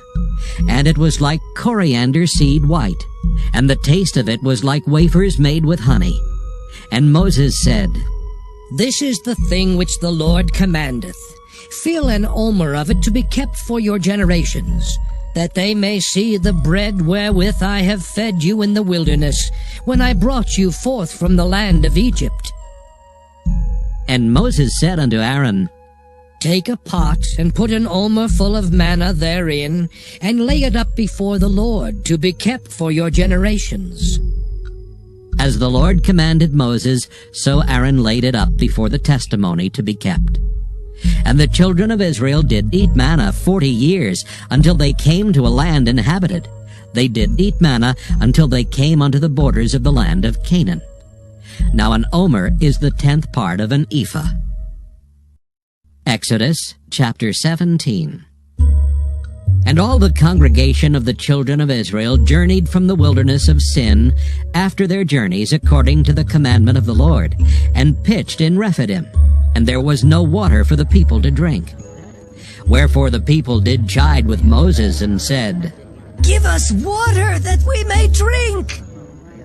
And Moses said unto them, Why chide ye with me? Wherefore do ye tempt the Lord? And the people thirsted there for water, and the people murmured against Moses, and said, Wherefore is this that thou hast brought us up out of Egypt, to kill us and our children and our cattle with thirst? And Moses cried unto the Lord, saying, What shall I do unto this people? They be almost ready to stone me. And the Lord said unto Moses, Go on before the people, and take with thee of the elders of Israel, and thy rod wherewith thou smotest the river. Take in thine hand, and go. Behold, I will stand before thee there upon the rock in Horeb, and thou shalt smite the rock, and there shall come water out of it, that the people may drink. And Moses did so in the sight of the elders of Israel. And he called the name of the place Massah and Meribah, because of the chiding of the children of Israel, and because they tempted the Lord, saying, Is the Lord among us or not? Then came Amalek and fought with Israel in Rephidim. And Moses said unto Joshua, Choose us out men, and go out, fight with Amalek. Tomorrow I will stand on the top of the hill with the rod of God in mine hand. So Joshua did as Moses had said to him, and fought with Amalek. And Moses, Aaron, and Hur went up to the top of the hill. And it came to pass, when Moses held up his hand, that Israel prevailed, and when he let down his hand, Amalek prevailed. But Moses' hands were heavy, and they took a stone and put it under him, and he sat thereon. And Aaron and Hur stayed up his hands, the one on the one side and the other on the other side, and his hands were steady until the going down of the sun. And Joshua discomfited Amalek and his people with the edge of the sword. And the Lord said unto Moses, Write this for a memorial in a book, and rehearse it in the ears of Joshua. For I will utterly put out the remembrance of Amalek from under heaven. And Moses built an altar, and called the name of it Jehovah Nissi. For he said, Because the Lord hath sworn that the Lord will have war with Amalek from generation to generation. Exodus chapter 18. When Jethro, the priest of Midian, Moses' father-in-law, heard of all that God had done for Moses and for Israel his people, and that the Lord had brought Israel out of Egypt, then Jethro, Moses' father-in-law, took Zipporah, Moses' wife, after he had sent her back, and her 2 sons, of which the name of the one was Gershom. For he said, I have been an alien in a strange land. And the name of the other was Eleazar. For the God of my father, said he, was mine help, and delivered me from the sword of Pharaoh. And Jethro, Moses' father-in-law, came with his sons and his wife unto Moses into the wilderness, where he encamped at the mount of God. And he said unto Moses, I, thy father-in-law Jethro, am come unto thee, and thy wife and her 2 sons with her. And Moses went out to meet his father-in-law, and did obeisance, and kissed him. And they asked each other of their welfare, and they came into the tent. And Moses told his father-in-law all that the Lord had done unto Pharaoh, and to the Egyptians for Israel's sake, and all the travail that had come upon them by the way, and how the Lord delivered them. And Jethro rejoiced for all the goodness which the Lord had done to Israel, whom he had delivered out of the hand of the Egyptians. And Jethro said, Blessed be the Lord, who hath delivered you out of the hand of the Egyptians, and out of the hand of Pharaoh, who hath delivered the people from under the hand of the Egyptians. Now I know that the Lord is greater than all gods, for in the thing wherein they dealt proudly he was above them. And Jethro, Moses' father-in-law, took a burnt offering and sacrifices for God. And Aaron came, and all the elders of Israel, to eat bread with Moses' father-in-law before God. And it came to pass on the morrow that Moses sat to judge the people, and the people stood by Moses from the morning unto the evening. And when Moses' father-in-law saw all that he did to the people, he said, What is this thing that thou doest to the people? Why sittest thou thyself alone, and all the people stand by thee from morning until even? And Moses said unto his father-in-law, Because the people come unto me to inquire of God. When they have a matter, they come unto me, and I judge between one and another, and I do make them know the statutes of God and his laws. And Moses' father-in-law said unto him, The thing that thou doest is not good. Thou wilt surely wear away both thou and this people that is with thee. For this thing is too heavy for thee. Thou art not able to perform it thyself alone. Hearken now unto my voice. I will give thee counsel, and God shall be with thee. Be thou for the people to Godward, that thou mayest bring the causes unto God. And thou shalt teach them ordinances and laws, and shalt show them the way wherein they must walk, and the work that they must do.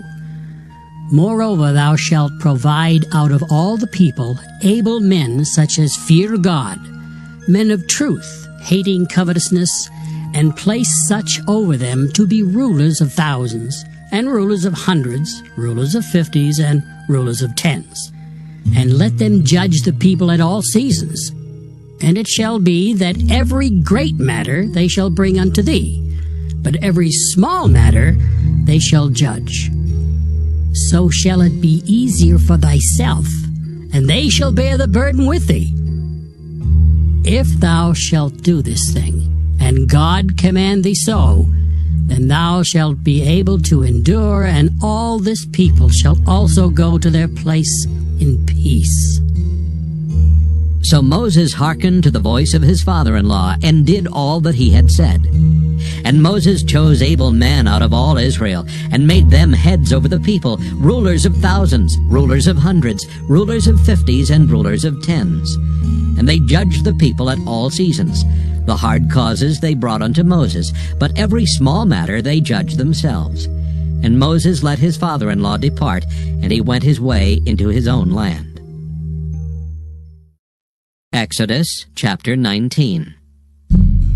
In the 3rd month, when the children of Israel were gone forth out of the land of Egypt, the same day came they into the wilderness of Sinai.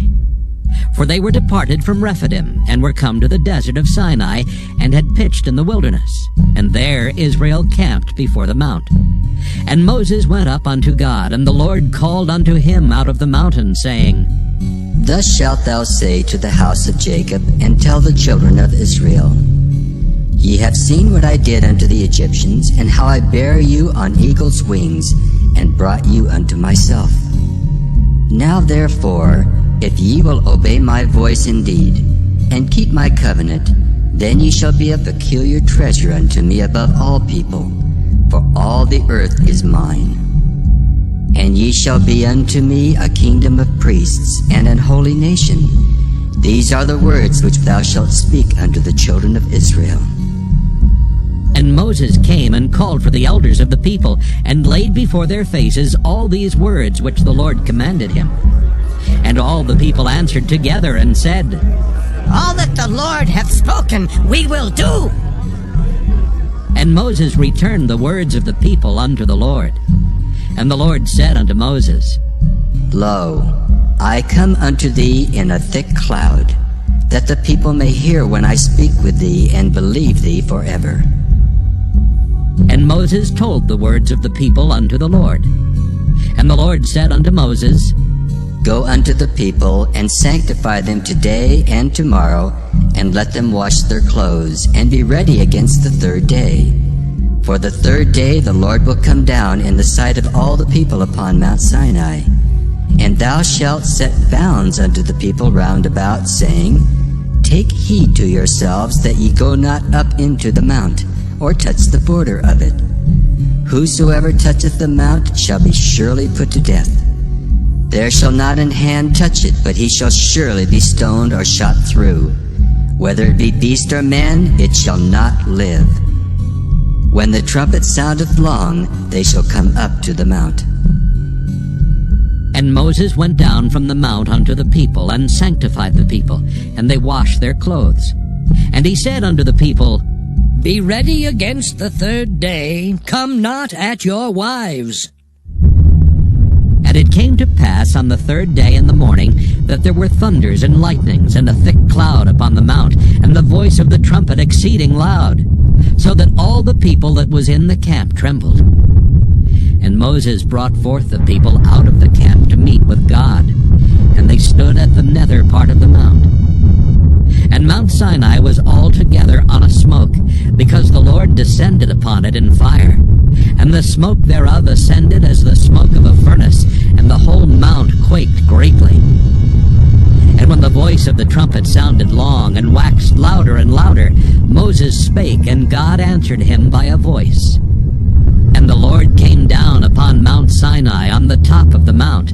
And the Lord called Moses up to the top of the mount, and Moses went up. And the Lord said unto Moses, Go down, charge the people, lest they break through unto the Lord to gaze, and many of them perish. And let the priests also, which come near to the Lord, sanctify themselves, lest the Lord break forth upon them. And Moses said unto the Lord, The people cannot come up to Mount Sinai, for thou chargest us, saying, Set bounds about the mount, and sanctify it. And the Lord said unto him, Away, get thee down, and thou shalt come up, thou and Aaron with thee. But let not the priests and the people break through to come up unto the Lord, lest he break forth upon them. So Moses went down unto the people, and spake unto them. Exodus chapter 20. And God spake all these words, saying, I am the Lord thy God, which have brought thee out of the land of Egypt, out of the house of bondage. Thou shalt have no other gods before me. Thou shalt not make unto thee any graven image, or any likeness of anything that is in heaven above, or that is in the earth beneath, or that is in the water under the earth. Thou shalt not bow down thyself to them, nor serve them. For I, the Lord thy God, am a jealous God, visiting the iniquity of the fathers upon the children unto the third and fourth generation of them that hate me, and showing mercy unto thousands of them that love me and keep my commandments.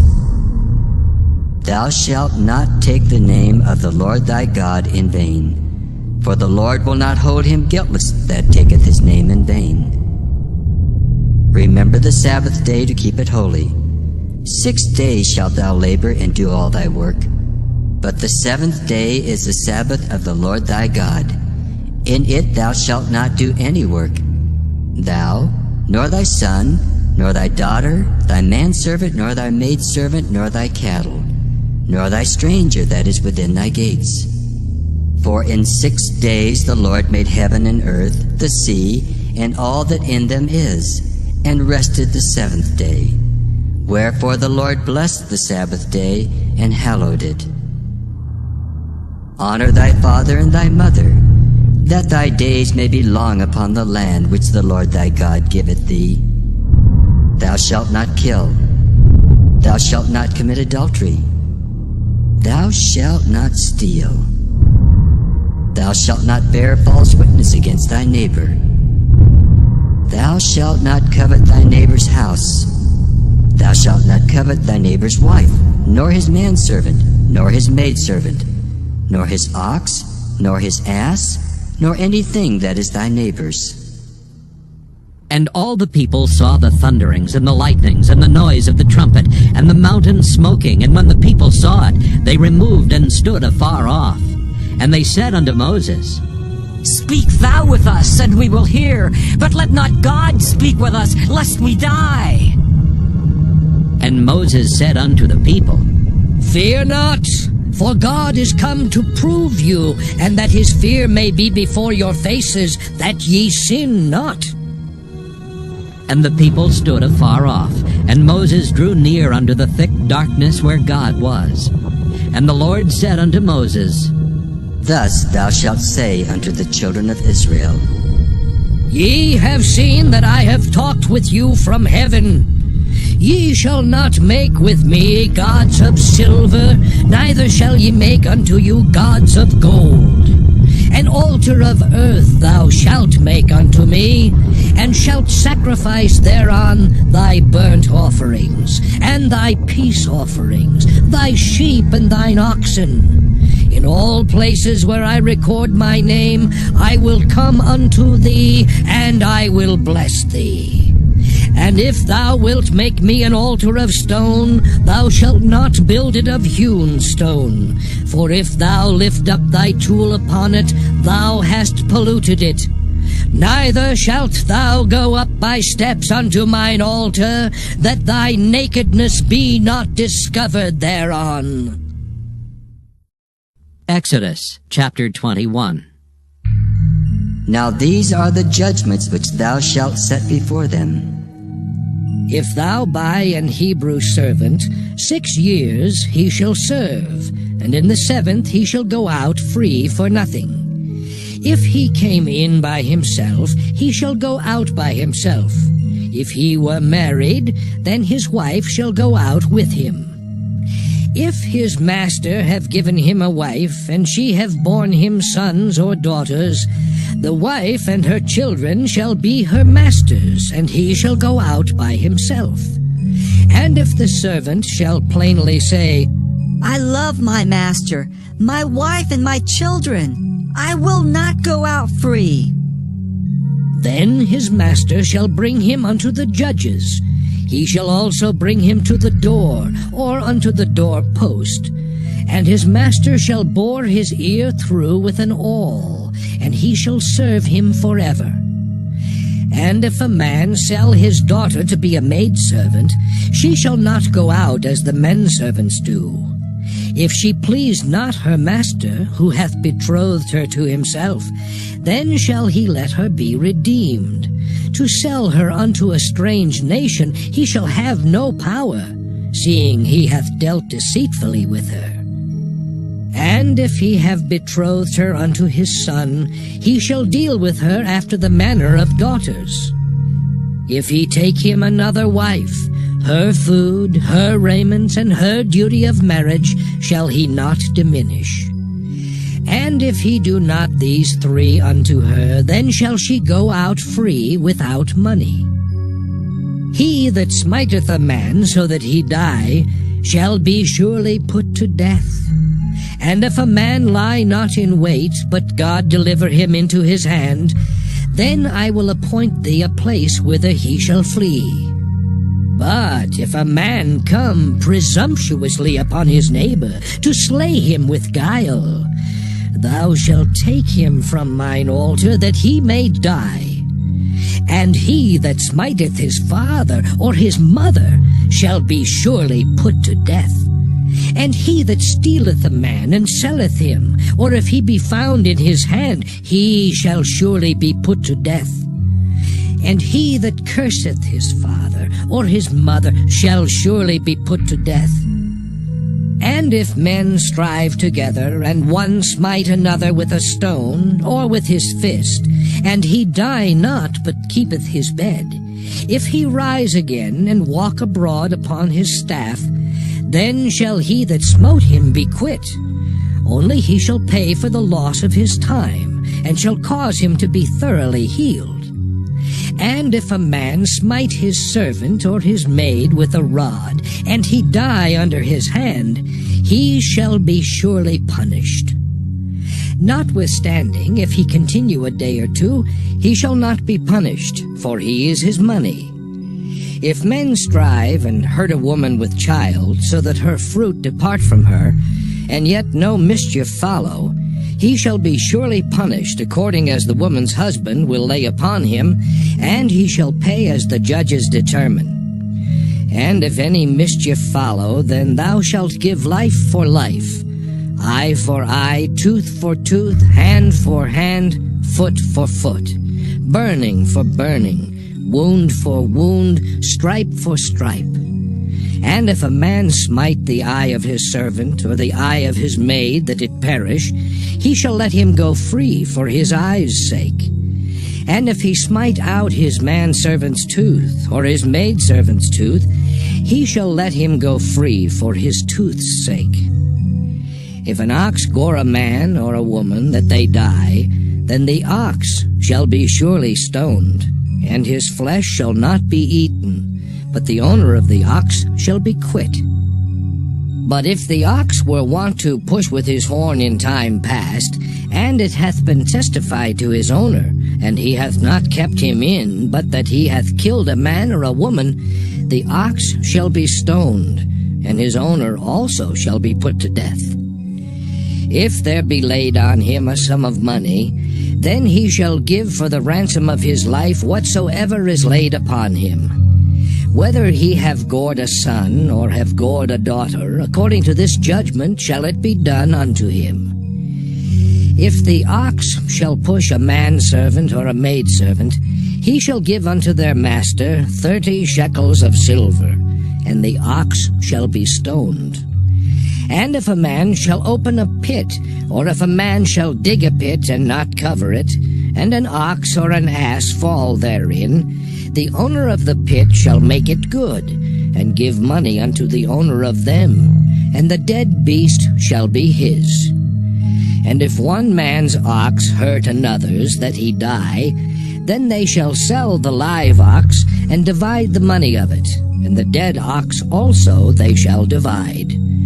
Or if it be known that the ox hath used to push in time past, and his owner hath not kept him in, he shall surely pay ox for ox, and the dead shall be his own. Exodus chapter 22. If a man shall steal an ox or a sheep, and kill it or sell it, he shall restore 5 oxen for an ox, and 4 sheep for a sheep. If a thief be found breaking up, and be smitten that he die, there shall no blood be shed for him. If the sun be risen upon him, there shall be blood shed for him, for he should make full restitution. If he have nothing, then he shall be sold for his theft. If the theft be certainly found in his hand alive, whether it be ox or ass or sheep, he shall restore double. If a man shall cause a field or vineyard to be eaten, and shall put in his beast, and shall feed in another man's field, of the best of his own field and of the best of his own vineyard shall he make restitution. If fire break out and catch in thorns, so that the stacks of corn or the standing corn or the field be consumed therewith, he that kindled the fire shall surely make restitution. If a man shall deliver unto his neighbor money or stuff to keep, and it be stolen out of the man's house, if the thief be found, let him pay double. If the thief be not found, then the master of the house shall be brought unto the judges, to see whether he have put his hand unto his neighbor's goods. For all manner of trespass, whether it be for ox, for ass, for sheep, for raiment, or for any manner of lost thing which another challengeth to be his, the cause of both parties shall come before the judges. And whom the judges shall condemn, he shall pay double unto his neighbor. If a man deliver unto his neighbor an ass or an ox or a sheep or any beast to keep, and it die or be hurt or driven away, no man seeing it, then shall an oath of the Lord be between them both, that he hath not put his hand unto his neighbor's goods, and the owner of it shall accept thereof, and he shall not make it good. And if it be stolen from him, he shall make restitution unto the owner thereof. If it be torn in pieces, then let him bring it for witness, and he shall not make good that which was torn. And if a man borrow aught of his neighbor, and it be hurt or die, the owner thereof being not with it, he shall surely make it good. But if the owner thereof be with it, he shall not make it good. If it be an hired thing, it came for his hire. And if a man entice a maid that is not betrothed, and lie with her, he shall surely endow her to be his wife. If her father utterly refuse to give her unto him, he shall pay money according to the dowry of virgins. Thou shalt not suffer a witch to live. Whosoever lieth with a beast shall surely be put to death. He that sacrificeth unto any god save unto the Lord only, he shall be utterly destroyed. Thou shalt neither vex a stranger nor oppress him, for ye were strangers in the land of Egypt. Ye shall not afflict any widow or fatherless child. If thou afflict them in any wise, and they cry at all unto me, I will surely hear their cry. And my wrath shall wax hot, and I will kill you with the sword, and your wives shall be widows, and your children fatherless. If thou lend money to any of my people that is poor by thee, thou shalt not be to him as an usurer, neither shalt thou lay upon him usury. If thou at all take thy neighbor's raiment to pledge, thou shalt deliver it unto him by that the sun goeth down. For that is his covering only, it is his raiment for his skin. Wherein shall he sleep? And it shall come to pass, when he crieth unto me, that I will hear, for I am gracious. Thou shalt not revile the gods, nor curse the ruler of thy people. Thou shalt not delay to offer the first of thy ripe fruits and of thy liquors. The firstborn of thy sons shalt thou give unto me. Likewise shalt thou do with thine oxen and with thy sheep. 7 days it shall be with his dam. On the 8th day thou shalt give it me. And ye shall be holy men unto me. Neither shall ye eat any flesh that is torn of beasts in the field. Ye shall cast it to the dogs. Exodus chapter 23. Thou shalt not raise a false report. Put not thine hand with the wicked to be an unrighteous witness. Thou shalt not follow a multitude to do evil. Neither shalt thou speak in a cause to decline after many to wrest judgment. Neither shalt thou countenance a poor man in his cause. If thou meet thine enemy's ox or his ass going astray, thou shalt surely bring it back to him again. If thou see the ass of him that hateth thee lying under his burden, and wouldest forbear to help him, thou shalt surely help with him. Thou shalt not wrest the judgment of thy poor in his cause. Keep thee far from a false matter, and the innocent and righteous slay thou not, for I will not justify the wicked. And thou shalt take no gift, for the gift blindeth the wise, and perverteth the words of the righteous. Also thou shalt not oppress a stranger, for ye know the heart of a stranger, seeing ye were strangers in the land of Egypt. And 6 years thou shalt sow thy land, and shalt gather in the fruits thereof. But the 7th year thou shalt let it rest and lie still, that the poor of thy people may eat, and what they leave the beasts of the field shall eat. In like manner thou shalt deal with thy vineyard and with thy olive yard. 6 days thou shalt do thy work, and on the 7th day thou shalt rest. That thine ox and thine ass may rest, and the son of thy handmaid, and the stranger may be refreshed. And in all things that I have said unto you be circumspect, and make no mention of the name of other gods, neither let it be heard out of thy mouth. 3 times thou shalt keep a feast unto me in the year. Thou shalt keep the feast of unleavened bread. Thou shalt eat unleavened bread 7 days, as I commanded thee in the time appointed of the month Abib. For in it thou camest out from Egypt, and none shall appear before me empty. And the feast of harvest, the first fruits of thy labors, which thou hast sown in the field, and the feast of ingathering, which is in the end of the year, when thou hast gathered in thy labors out of the field. 3 times in the year all thy males shall appear before the Lord God. Thou shalt not offer the blood of my sacrifice with leavened bread, neither shall the fat of my sacrifice remain until the morning. The first of the first fruits of thy land thou shalt bring into the house of the Lord thy God. Thou shalt not see the kid in his mother's milk. Behold, I send an angel before thee to keep thee in the way, and to bring thee into the place which I have prepared. Beware of him, and obey his voice. Provoke him not, for he will not pardon your transgressions, for my name is in him. But if thou shalt indeed obey his voice, and do all that I speak, then I will be an enemy unto thine enemies, and an adversary unto thine adversaries. For mine angel shall go before thee, and bring thee in unto the Amorites, and the Hittites, and the Perizzites, and the Canaanites, and Hivites, and the Jebusites, and I will cut them off. Thou shalt not bow down to their gods, nor serve them, nor do after their works. But thou shalt utterly overthrow them, and quite break down their images.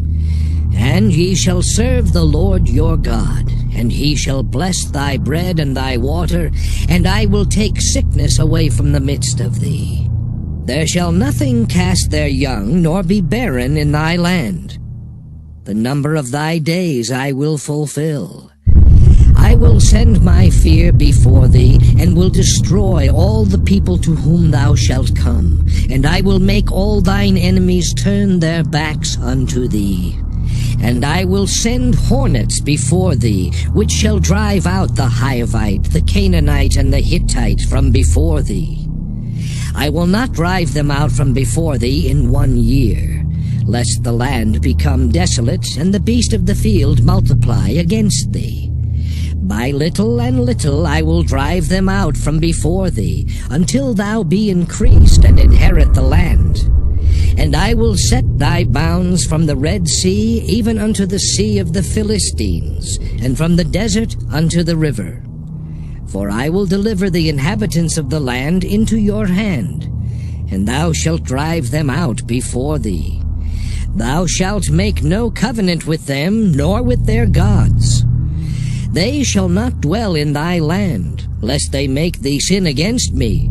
For if thou serve their gods, it will surely be a snare unto thee. Exodus chapter 24. And he said unto Moses, Come up unto the Lord, thou and Aaron, Nadab and Abihu, and 70 of the elders of Israel, and worship ye afar off. And Moses alone shall come near the Lord. But they shall not come nigh, neither shall the people go up with him. And Moses came and told the people all the words of the Lord, and all the judgments. And all the people answered with one voice, and said, All the words which the Lord hath said will we do. And Moses wrote all the words of the Lord, and rose up early in the morning, and builded an altar under the hill, and 12 pillars, according to the 12 tribes of Israel. And he sent young men of the children of Israel, which offered burnt offerings, and sacrificed peace offerings of oxen unto the Lord. And Moses took half of the blood, and put it in basins, and half of the blood he sprinkled on the altar. And he took the book of the covenant, and read in the audience of the people, and they said, All that the Lord hath said will we do, and be obedient. And Moses took the blood, and sprinkled it on the people, and said, Behold the blood of the covenant, which the Lord hath made with you concerning all these words. Then went up Moses and Aaron, Nadab and Abihu, and 70 of the elders of Israel. And they saw the God of Israel. And there was under his feet, as it were, a paved work of a sapphire stone, and as it were the body of heaven in his clearness. And upon the nobles of the children of Israel he laid not his hand. Also they saw God, and did eat and drink. And the Lord said unto Moses, Come up to me into the mount, and be there, and I will give thee tables of stone, and a law and commandments which I have written, that thou mayest teach them. And Moses rose up, and his minister Joshua. And Moses went up into the mount of God. And he said unto the elders, Tarry ye here for us, until we come again unto you. And behold, Aaron and Hur are with you. If any man have any matters to do, let him come unto them. And Moses went up into the mount, and a cloud covered the mount. And the glory of the Lord abode upon Mount Sinai, and the cloud covered it 6 days. And the 7th day he called unto Moses out of the midst of the cloud. And the sight of the glory of the Lord was like devouring fire on the top of the mount in the eyes of the children of Israel. And Moses went into the midst of the cloud, and gat him up into the mount. And Moses was in the mount 40 days and 40 nights. Exodus chapter 25. And the Lord spake unto Moses, saying, Speak unto the children of Israel, that they bring me an offering. Of every man that giveth it willingly with his heart, ye shall take my offering. And this is the offering which ye shall take of them: gold and silver and brass, and blue and purple and scarlet, and fine linen and goat's hair, and ram skins dyed red, and badger's skins, and shittim wood, oil for the light, spices for anointing oil and for sweet incense, onyx stones, and stones to be set in the ephod and in the breastplate. And let them make me a sanctuary, that I may dwell among them, according to all that I show thee, after the pattern of the tabernacle, and the pattern of all the instruments thereof, even so shall ye make it. And they shall make an ark of shittim wood. 2 cubits and a half shall be the length thereof, and 1 cubit and a half the breadth thereof, and 1 cubit and a half the height thereof. And thou shalt overlay it with pure gold, within and without shalt thou overlay it, and shalt make upon it a crown of gold round about. And thou shalt cast 4 rings of gold for it, and put them in the 4 corners thereof, and 2 rings shall be in the one side of it, and 2 rings in the other side of it. And thou shalt make staves of shittim wood, and overlay them with gold. And thou shalt put the staves into the rings by the sides of the ark, that the ark may be borne with them. The staves shall be in the rings of the ark, they shall not be taken from it. And thou shalt put into the ark the testimony which I shall give thee. And thou shalt make a mercy seat of pure gold. 2 cubits and a half shall be the length thereof, and 1 cubit and a half the breadth thereof. And thou shalt make 2 cherubims of gold. Of beaten work shalt thou make them, in the 2 ends of the mercy seat. And make 1 cherub on the one end, and the other cherub on the other end. Even of the mercy seat shall ye make the cherubims on the 2 ends thereof. And the cherubims shall stretch forth their wings on high, covering the mercy seat with their wings, and their faces shall look one to another. Toward the mercy seat shall the faces of the cherubims be. And thou shalt put the mercy seat above upon the ark, and in the ark thou shalt put the testimony that I shall give thee. And there I will meet with thee, and I will commune with thee from above the mercy seat, from between the 2 cherubims which are upon the ark of the testimony of all things which I will give thee in commandment unto the children of Israel.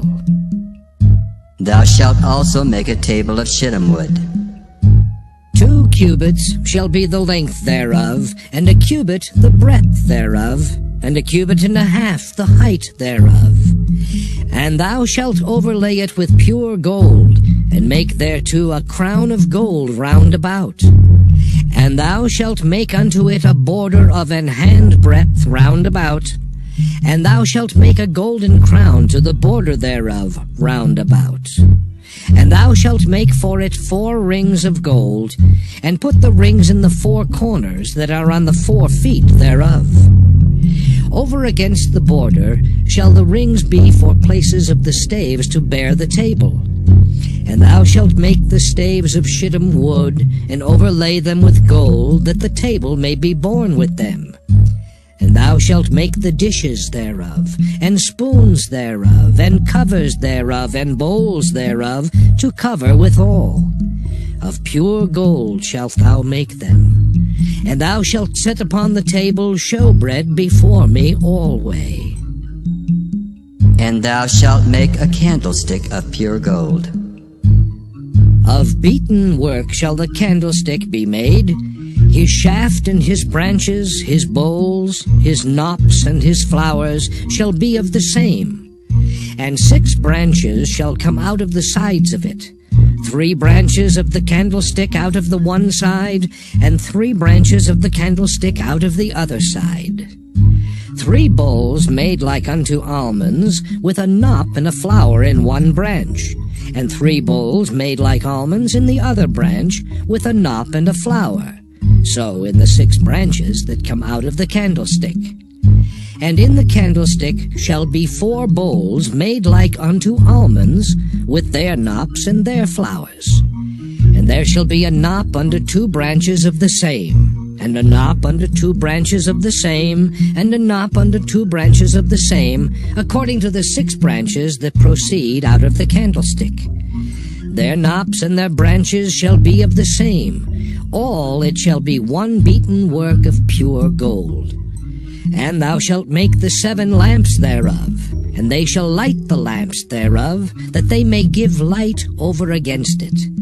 And the tongs thereof and the snuff dishes thereof shall be of pure gold. Of a talent of pure gold shall he make it with all these vessels. And look that thou make them after their pattern, which was showed thee in the mount. Exodus chapter 26. Moreover, thou shalt make the tabernacle, with 10 curtains of fine twined linen, and blue, and purple, and scarlet. With cherubims of cunning work shalt thou make them. The length of one curtain shall be 28 cubits, and the breadth of one curtain 4 cubits, and every one of the curtains shall have one measure. The 5 curtains shall be coupled together one to another, and other 5 curtains shall be coupled one to another. And thou shalt make loops of blue upon the edge of the one curtain from the selvage in the coupling. And likewise shalt thou make in the uttermost edge of another curtain in the coupling of the second. 50 loops shalt thou make in the one curtain, and 50 loops shalt thou make in the edge of the curtain that is in the coupling of the second, that the loops may take hold one of another. And thou shalt make 50 taches of gold, and couple the curtains together with the taches, and it shall be one tabernacle. And thou shalt make curtains of goat's hair to be a covering upon the tabernacle. 11 curtains shalt thou make. The length of one curtain shall be 30 cubits, and the breadth of one curtain 4 cubits, and the 11 curtains shall be all of one measure. And thou shalt couple 5 curtains by themselves, and 6 curtains by themselves, and shalt double the 6th curtain in the forefront of the tabernacle. And thou shalt make 50 loops on the edge of the one curtain that is outmost in the coupling, and 50 loops in the edge of the curtain which coupleth the second. And thou shalt make 50 taches of brass, and put the taches into the loops, and couple the tent together, that it may be one. And the remnant that remaineth of the curtains of the tent, the half curtain that remaineth, shall hang over the backside of the tabernacle. And a cubit on the one side, and a cubit on the other side of that which remaineth in the length of the curtains of the tent, it shall hang over the sides of the tabernacle on this side and on that side, to cover it.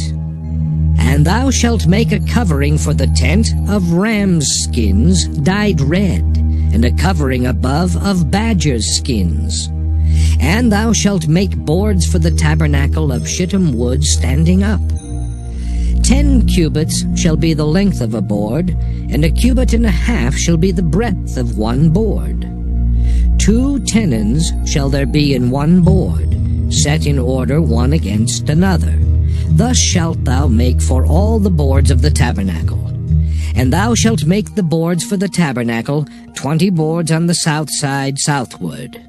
And thou shalt make 40 sockets of silver under the 20 boards, 2 sockets under one board for his 2 tenons, and 2 sockets under another board for his 2 tenons. And for the second side of the tabernacle, on the north side, there shall be 20 boards, and there 40 sockets of silver, 2 sockets under one board, and 2 sockets under another board. And for the sides of the tabernacle westward, thou shalt make 6 boards, and 2 boards shalt thou make for the corners of the tabernacle in the 2 sides. And they shall be coupled together beneath, and they shall be coupled together above the head of it unto one ring. Thus shall it be for them both. They shall be for the 2 corners. And they shall be 8 boards, and their sockets of silver 16 sockets, 2 sockets under one board, and 2 sockets under another board. And thou shalt make bars of shittim wood, 5 for the boards of the one side of the tabernacle, and 5 bars for the boards of the other side of the tabernacle, and 5 bars for the boards of the side of the tabernacle for the 2 sides westward. And the middle bar in the midst of the boards shall reach from end to end. And thou shalt overlay the boards with gold, and make their rings of gold for places for the bars. And thou shalt overlay the bars with gold. And thou shalt rear up the tabernacle according to the fashion thereof which was showed thee in the mount.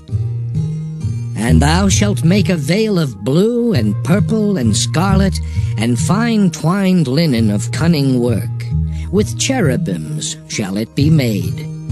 And thou shalt hang it upon 4 pillars of shittim wood overlaid with gold. Their hooks shall be of gold upon the 4 sockets of silver. And thou shalt hang up the veil under the taches, that thou mayest bring in thither within the veil the ark of the testimony. And the veil shall divide unto you between the holy place and the most holy. And thou shalt put the mercy seat upon the ark of the testimony in the most holy place. And thou shalt set the table without the veil, and the candlestick over against the table on the side of the tabernacle toward the south. And thou shalt put the table on the north side. And thou shalt make an hanging for the door of the tent of blue and purple and scarlet and fine twined linen, wrought with needlework. And thou shalt make for the hanging 5 pillars of shittim wood, and overlay them with gold, and their hooks shall be of gold. And thou shalt cast 5 sockets of brass for them. Exodus chapter 27. And thou shalt make an altar of shittim wood, 5 cubits long and 5 cubits broad. The altar shall be 4 square, and the height thereof shall be 3 cubits. And thou shalt make the horns of it upon the 4 corners thereof. His horns shall be of the same, and thou shalt overlay it with brass. And thou shalt make his pans to receive his ashes, and his shovels, and his basins, and his flesh hooks, and his fire pans. All the vessels thereof thou shalt make of brass. And thou shalt make for it a grate of network of brass. And upon the net shalt thou make 4 brazen rings in the 4 corners thereof. And thou shalt put it under the compass of the altar beneath, that the net may be even to the midst of the altar. And thou shalt make staves for the altar, staves of shittim wood, and overlay them with brass. And the staves shall be put into the rings, and the staves shall be upon the 2 sides of the altar, to bear it. Hollow with boards shalt thou make it, as it was showed thee in the mount, so shall they make it. And thou shalt make the court of the tabernacle. For the south side southward there shall be hangings for the court of fine twined linen of 100 cubits long for one side. And the 20 pillars thereof and their 20 sockets shall be of brass. The hooks of the pillars and their fillets shall be of silver. And likewise for the north side in length there shall be hangings of 100 cubits long, and his 20 pillars and their 20 sockets of brass, the hooks of the pillars and their fillets of silver. And for the breadth of the court on the west side shall be hangings of 50 cubits, their pillars 10 and their sockets 10. And the breadth of the court on the east side, eastward, shall be 50 cubits. The hangings of one side of the gate shall be 15 cubits, their pillars 3 and their sockets 3. And on the other side shall be hangings 15 cubits, their pillars 3 and their sockets 3.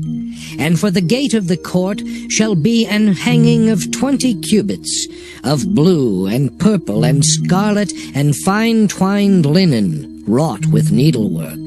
And their pillars shall be 4, and their sockets 4. All the pillars round about the court shall be filleted with silver. Their hooks shall be of silver, and their sockets of brass. The length of the court shall be 100 cubits, and the breadth 50 everywhere, and the height 5 cubits of fine twined linen, and their sockets of brass. All the vessels of the tabernacle in all the service thereof, and all the pins thereof, and all the pins of the court shall be of brass. And thou shalt command the children of Israel that they bring thee pure olive oil beaten for the light, to cause the lamp to burn always. In the tabernacle of the congregation without the veil, which is before the testimony, Aaron and his sons shall order it from evening to morning before the Lord. It shall be a statute forever unto their generations on the behalf of the children of Israel. Exodus chapter 28. And take thou unto thee Aaron thy brother and his sons with him from among the children of Israel, that he may minister unto me in the priest's office. Even Aaron, Nadab and Abihu, Eleazar and Ithamar, Aaron's sons. And thou shalt make holy garments for Aaron thy brother for glory and for beauty. And thou shalt speak unto all that are wise-hearted, whom I have filled with the spirit of wisdom, that they may make Aaron's garments to consecrate him, that he may minister unto me in the priest's office. And these are the garments which they shall make: a breastplate, and an ephod, and a robe, and a broidered coat, a mitre, and a girdle. And they shall make holy garments for Aaron thy brother and his sons, that he may minister unto me in the priest's office. And they shall take gold, and blue, and purple, and scarlet, and fine linen. And they shall make the ephod of gold, of blue, and of purple, of scarlet, and fine twined linen, with cunning work. It shall have the 2 shoulder pieces thereof joined at the 2 edges thereof, and so it shall be joined together. And the curious girdle of the ephod, which is upon it, shall be of the same, according to the work thereof, even of gold, of blue, and purple, and scarlet, and fine twined linen. And thou shalt take 2 onyx stones, and grave on them the names of the children of Israel, 6 of their names on one stone, and the other 6 names of the rest on the other stone, according to their birth. With the work of an engraver in stone, like the engravings of a signet, shalt thou engrave the 2 stones with the names of the children of Israel. Thou shalt make them to be set in ouches of gold. And thou shalt put the 2 stones upon the shoulders of the ephod for stones of memorial unto the children of Israel. And Aaron shall bear their names before the Lord upon his 2 shoulders for a memorial. And thou shalt make ouches of gold, and 2 chains of pure gold at the ends. Of wreathen work shalt thou make them, and fasten the wreathen chains to the ouches.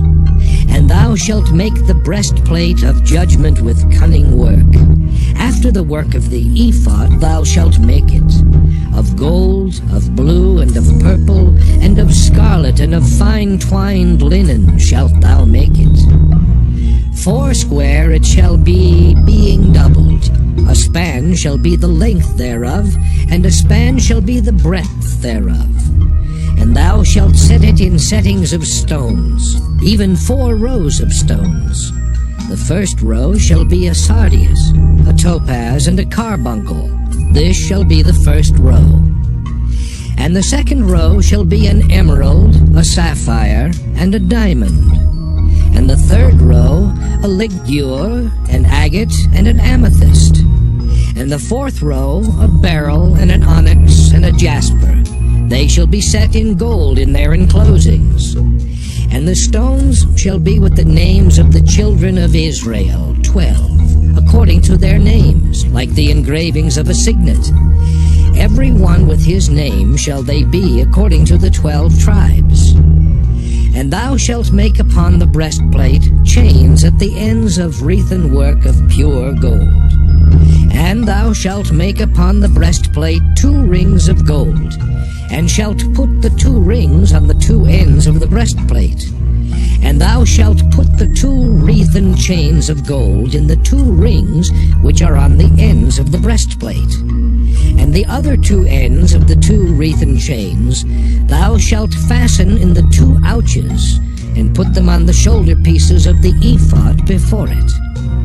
And thou shalt make 2 rings of gold, and thou shalt put them upon the 2 ends of the breastplate in the border thereof, which is in the side of the ephod inward. And 2 other rings of gold thou shalt make, and shalt put them on the 2 sides of the ephod underneath, toward the forepart thereof, over against the other coupling thereof, above the curious girdle of the ephod. And they shall bind the breastplate by the rings thereof unto the rings of the ephod with a lace of blue, that it may be above the curious girdle of the ephod, and that the breastplate be not loosed from the ephod. And Aaron shall bear the names of the children of Israel in the breastplate of judgment upon his heart, when he goeth in unto the holy place for a memorial before the Lord continually. And thou shalt put in the breastplate of judgment the Urim and the Thummim, and they shall be upon Aaron's heart when he goeth in before the Lord. And Aaron shall bear the judgment of the children of Israel upon his heart before the Lord continually. And thou shalt make the robe of the ephod all of blue, and there shall be an hole in the top of it, in the midst thereof. It shall have a binding of woven work round about the whole of it, as it were the whole of an habergeon, that it be not rent. And beneath upon the hem of it thou shalt make pomegranates of blue, and of purple, and of scarlet, round about the hem thereof, and bells of gold between them round about. A golden bell and a pomegranate, a golden bell and a pomegranate, upon the hem of the robe round about.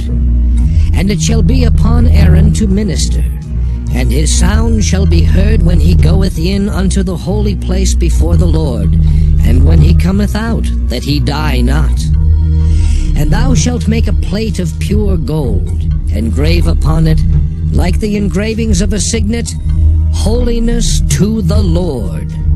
And thou shalt put it on a blue lace, that it may be upon the mitre. Upon the forefront of the mitre it shall be. And it shall be upon Aaron's forehead, that Aaron may bear the iniquity of the holy things which the children of Israel shall hallow in all their holy gifts. And it shall be always upon his forehead, that they may be accepted before the Lord. And thou shalt embroider the coat of fine linen, and thou shalt make the mitre of fine linen, and thou shalt make the girdle of needlework. And for Aaron's sons thou shalt make coats, and thou shalt make for them girdles, and bonnets shalt thou make for them, for glory and for beauty. And thou shalt put them upon Aaron thy brother, and his sons with him, and shalt anoint them, and consecrate them, and sanctify them, that they may minister unto me in the priest's office. And thou shalt make them linen breeches to cover their nakedness. From the loins even unto the thighs they shall reach. And they shall be upon Aaron and upon his sons when they come in unto the tabernacle of the congregation, or when they come near unto the altar to minister in the holy place, that they bear not iniquity and die. It shall be a statute forever unto him and his seed after him. Exodus chapter 29. And this is the thing that thou shalt do unto them to hallow them, to minister unto me in the priest's office. Take 1 young bullock and 2 rams without blemish, and unleavened bread, and cakes unleavened, tempered with oil, and wafers unleavened, anointed with oil. Of wheaten flour shalt thou make them. And thou shalt put them into 1 basket, and bring them in the basket with the bullock and the 2 rams. And Aaron and his sons thou shalt bring unto the door of the tabernacle of the congregation, and shalt wash them with water. And thou shalt take the garments, and put upon Aaron the coat, and the robe of the ephod, and the breastplate, and gird him with the curious girdle of the ephod. And thou shalt put the mitre upon his head, and put the holy crown upon the mitre. Then shalt thou take the anointing oil, and pour it upon his head, and anoint him. And thou shalt bring his sons, and put coats upon them. And thou shalt gird them with girdles, Aaron and his sons, and put the bonnets on them. And the priest's office shall be theirs for a perpetual statute. And thou shalt consecrate Aaron and his sons. And thou shalt cause a bullock to be brought before the tabernacle of the congregation. And Aaron and his sons shall put their hands upon the head of the bullock. And thou shalt kill the bullock before the Lord, by the door of the tabernacle of the congregation. And thou shalt take of the blood of the bullock, and put it upon the horns of the altar with thy finger, and pour all the blood beside the bottom of the altar. And thou shalt take all the fat that covereth the inwards, and the caul that is above the liver, and the 2 kidneys, and the fat that is upon them, and burn them upon the altar. But the flesh of the bullock, and his skin, and his dung, shalt thou burn with fire without the camp. It is a sin offering. Thou shalt also take 1 ram, and Aaron and his sons shall put their hands upon the head of the ram. And thou shalt slay the ram, and thou shalt take his blood, and sprinkle it round about upon the altar. And thou shalt cut the ram in pieces, and wash the inwards of him, and his legs, and put them unto his pieces, and unto his head. And thou shalt burn the whole ram upon the altar. It is a burnt offering unto the Lord. It is a sweet savour, an offering made by fire unto the Lord. And thou shalt take the other ram, and Aaron and his sons shall put their hands upon the head of the ram.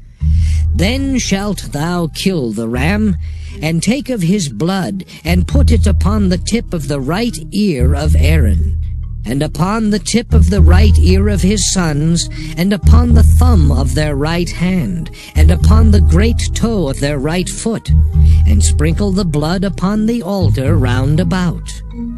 And thou shalt take of the blood that is upon the altar, and of the anointing oil, and sprinkle it upon Aaron, and upon his garments, and upon his sons, and upon the garments of his sons with him.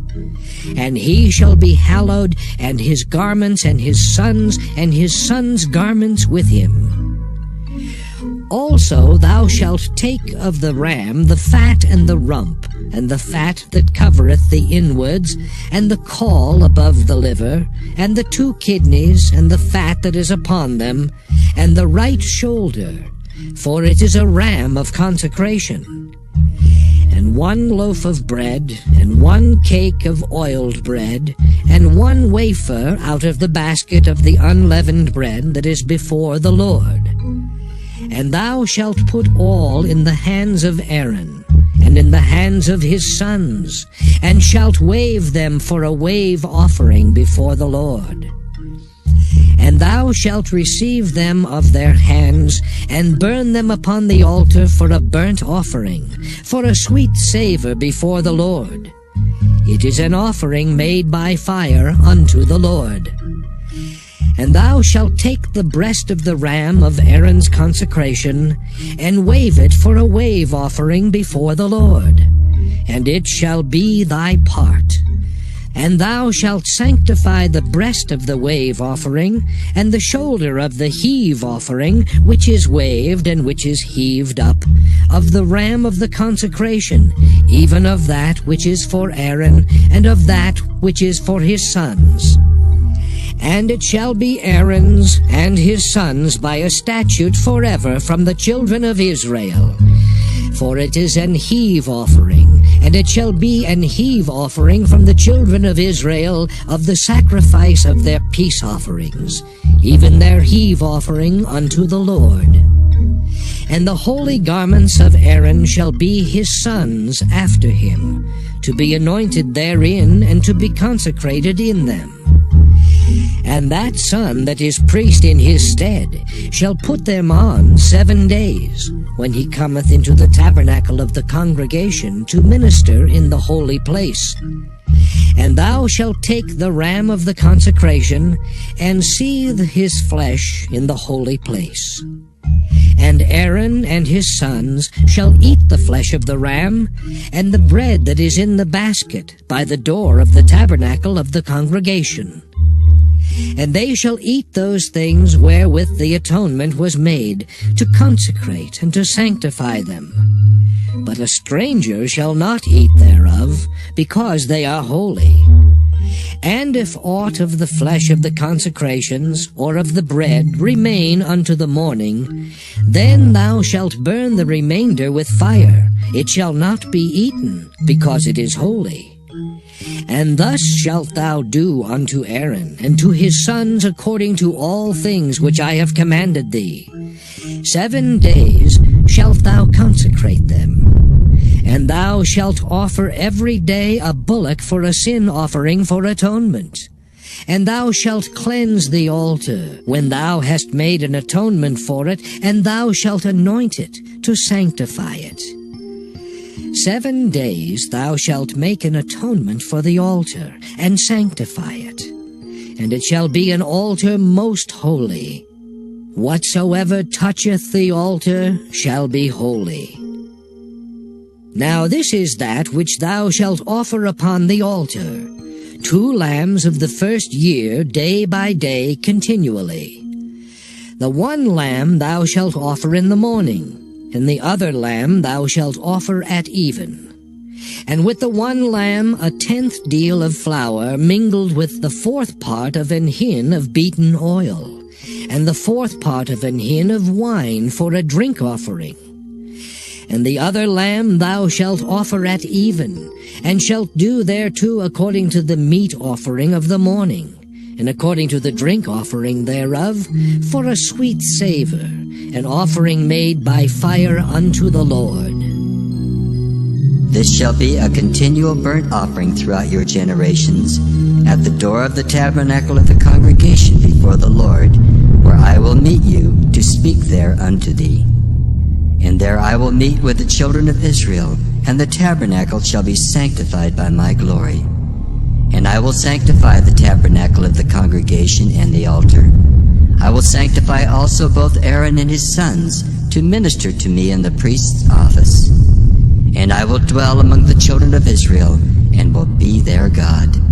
And they shall know that I am the Lord their God, that brought them forth out of the land of Egypt, that I may dwell among them. I am the Lord their God. Exodus chapter 30. And thou shalt make an altar to burn incense upon. Of shittim wood shalt thou make it. A cubit shall be the length thereof, and a cubit the breadth thereof.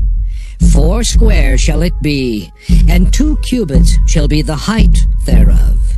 The horns thereof shall be of the same, and thou shalt overlay it with pure gold, the top thereof and the sides thereof round about, and the horns thereof, and thou shalt make unto it a crown of gold round about. And 2 golden rings shalt thou make to it under the crown of it. By the 2 corners thereof, upon the 2 sides of it shalt thou make it, and they shall be for places for the staves to bear it withal. And thou shalt make the staves of shittim wood, and overlay them with gold.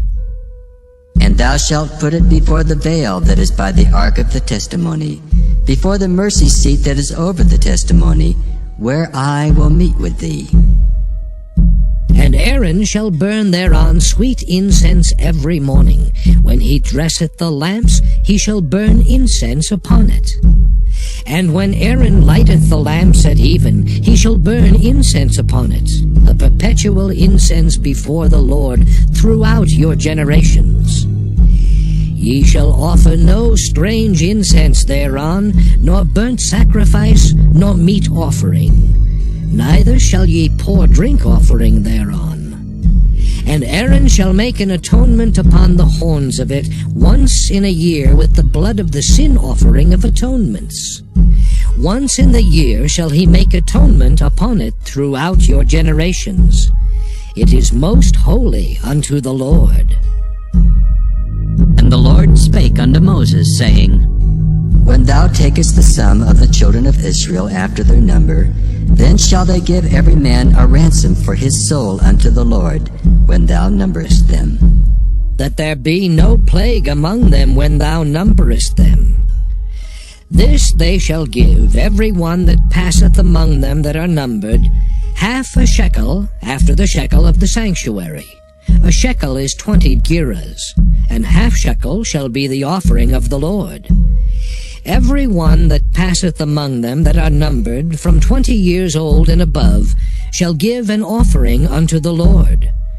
The rich shall not give more, and the poor shall not give less than half a shekel when they give an offering unto the Lord, to make an atonement for your souls.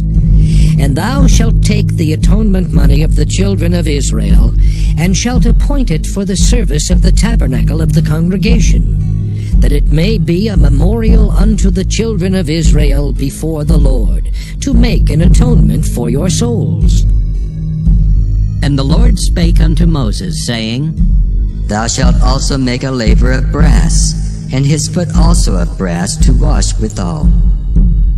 And thou shalt put it between the tabernacle of the congregation and the altar, and thou shalt put water therein. For Aaron and his sons shall wash their hands and their feet thereat.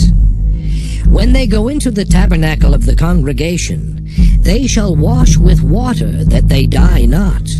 Or when they come near to the altar to minister, to burn offering made by fire unto the Lord. So they shall wash their hands and their feet, that they die not. And it shall be a statute forever to them, even to him and to his seed throughout their generations. Moreover, the Lord spake unto Moses, saying, Take thou also unto thee principal spices. Of pure myrrh 500 shekels, and of sweet cinnamon half so much, even 250 shekels. And of sweet calamus 250 shekels. And of cassia 500 shekels, after the shekel of the sanctuary, and of oil, olive, and hin. And thou shalt make it an oil of holy ointment, an ointment compound after the art of the apothecary. It shall be an holy anointing oil. And thou shalt anoint the tabernacle of the congregation therewith, and the ark of the testimony, and the table and all his vessels, and the candlestick and his vessels, and the altar of incense, and the altar of burnt offering with all his vessels, and the laver and his foot. And thou shalt sanctify them, that they may be most holy. Whatsoever toucheth them shall be holy. And thou shalt anoint Aaron and his sons, and consecrate them, that they may minister unto me in the priest's office. And thou shalt speak unto the children of Israel, saying, This shall be an holy anointing oil unto me throughout your generations. Upon man's flesh shall it not be poured, neither shall ye make any other like it, after the composition of it. It is holy, and it shall be holy unto you.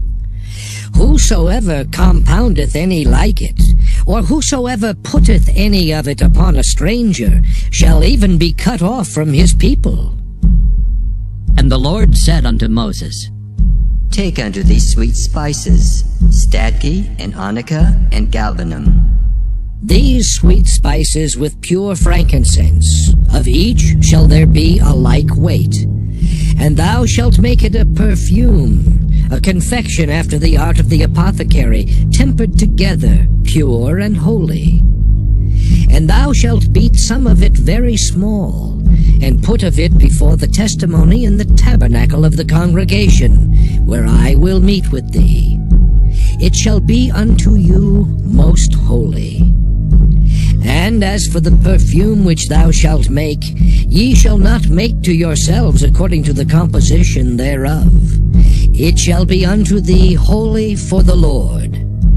Whosoever shall make like unto that, to smell thereto, shall even be cut off from his people. Exodus chapter 31.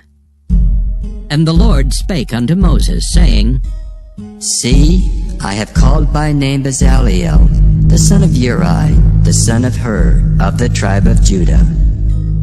And I have filled him with the Spirit of God, in wisdom and in understanding, and in knowledge and in all manner of workmanship, to devise cunning works, to work in gold and in silver and in brass, and in cutting of stones to set them, and in carving of timber, to work in all manner of workmanship.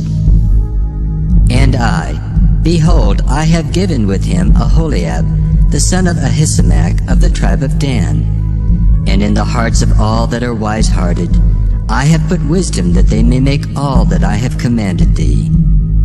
The tabernacle of the congregation, and the ark of the testimony, and the mercy seat that is thereupon, and all the furniture of the tabernacle, and the table and his furniture, and the pure candlestick with all his furniture, and the altar of incense, and the altar of burnt offering with all his furniture, and the laver and his foot, and the cloths of service, and the holy garments for Aaron the priest, and the garments of his sons to minister in the priest's office, and the anointing oil, and sweet incense for the holy place, according to all that I have commanded thee shall they do. And the Lord spake unto Moses, saying, Speak thou also unto the children of Israel, saying, Verily my Sabbaths ye shall keep, for it is a sign between me and you throughout your generations, that ye may know that I am the Lord that doth sanctify you. Ye shall keep the Sabbath therefore, for it is holy unto you. Every one that defileth it shall surely be put to death. For whosoever doeth any work therein, that soul shall be cut off from among his people. 6 days may work be done, but in the 7th is the Sabbath of rest, holy to the Lord. Whosoever doeth any work in the Sabbath day, he shall surely be put to death. Wherefore the children of Israel shall keep the Sabbath, to observe the Sabbath throughout their generations, for a perpetual covenant. It is a sign between me and the children of Israel forever. For in 6 days the Lord made heaven and earth, and on the 7th day he rested, and was refreshed. And he gave unto Moses, when he had made an end of communing with him upon Mount Sinai, 2 tables of testimony, tables of stone, written with the finger of God. Exodus chapter 32. And when the people saw that Moses delayed to come down out of the mount, the people gathered themselves together unto Aaron, and said unto him, Up, make us gods which shall go before us. For as for this Moses, the man that brought us up out of the land of Egypt, we wot not what has become of him. And Aaron said unto them, Break off the golden earrings which are in the ears of your wives, of your sons, and of your daughters, and bring them unto me. And all the people brake off the golden earrings which were in their ears, and brought them unto Aaron. And he received them at their hand, and fashioned it with a graving tool, after he had made it a molten calf. And they said, These be thy gods, O Israel, which brought thee up out of the land of Egypt. And when Aaron saw it, he built an altar before it, And Aaron made proclamation and said, "Tomorrow is a feast to the Lord." And they rose up early on the morrow, and offered burnt offerings, and brought peace offerings. And the people sat down to eat and to drink, and rose up to play. And the Lord said unto Moses, Go, get thee down, for thy people which thou broughtest out of the land of Egypt have corrupted themselves. They have turned aside quickly out of the way which I commanded them. They have made them a molten calf, and have worshipped it, and have sacrificed thereunto, and said, These be thy gods, O Israel, which have brought thee up out of the land of Egypt. And the Lord said unto Moses, I have seen this people, and behold, it is a stiff-necked people. Now therefore let me alone, that my wrath may wax hot against them, and that I may consume them. And I will make of thee a great nation. And Moses besought the Lord his God, and said, Lord, why doth thy wrath wax hot against thy people, which thou hast brought forth out of the land of Egypt with great power and with a mighty hand? Wherefore should the Egyptians speak and say, For mischief did he bring them out, to slay them in the mountains, and to consume them from the face of the earth? Turn from thy fierce wrath, and repent of this evil against thy people. Remember Abraham, Isaac, and Israel, thy servants, to whom thou swarest by thine own self, and saidst unto them, I will multiply your seed as the stars of heaven, and all this land that I have spoken of will I give unto your seed, and they shall inherit it forever. And the Lord repented of the evil which he thought to do unto his people. And Moses turned and went down from the mount, and the 2 tables of the testimony were in his hand. The tables were written on both their sides. On the one side and on the other were they written. And the tables were the work of God, and the writing was the writing of God, graven upon the tables. And when Joshua heard the noise of the people as they shouted, he said unto Moses, There is a noise of war in the camp. And he said, It is not the voice of them that shout for mastery, neither is it the voice of them that cry for being overcome, but the noise of them that sing do I hear. And it came to pass, as soon as he came nigh unto the camp, that he saw the calf and the dancing. And Moses' anger waxed hot, and he cast the tables out of his hands, and brake them beneath the mount. And he took the calf which they had made, and burnt it in the fire, and ground it to powder, and strawed it upon the water, and made the children of Israel drink of it. And Moses said unto Aaron, What did this people unto thee, that thou hast brought so great a sin upon them? And Aaron said, Let not the anger of my Lord wax hot. Thou knowest the people, that they are set on mischief. For they said unto me, Make us gods, which shall go before us. For as for this Moses, the man that brought us up out of the land of Egypt, we wot not what is become of him. And I said unto them, Whosoever hath any gold, let them break it off. So they gave it me. Then I cast it into the fire, and there came out this calf. And when Moses saw that the people were naked, for Aaron had made them naked unto their shame among their enemies, then Moses stood in the gate of the camp and said, Who is on the Lord's side? Let him come unto me. And all the sons of Levi gathered themselves together unto him. And he said unto them, Thus saith the Lord God of Israel, Put every man his sword by his side, and go in and out from gate to gate throughout the camp, and slay every man his brother, and every man his companion, and every man his neighbor. And the children of Levi did according to the word of Moses. And there fell of the people that day about 3,000 men. For Moses had said, Consecrate yourselves today to the Lord, even every man upon his son, and upon his brother. that he may bestow upon you a blessing this day. And it came to pass on the morrow that Moses said unto the people, Ye have sinned a great sin, and now I will go up unto the Lord. Peradventure I shall make an atonement for your sin. And Moses returned unto the Lord and said, Oh, this people have sinned a great sin, and have made them gods of gold. Yet now, if thou wilt forgive their sin, and if not, blot me, I pray thee, out of thy book which thou hast written. And the Lord said unto Moses, Whosoever hath sinned against me, him will I blot out of my book.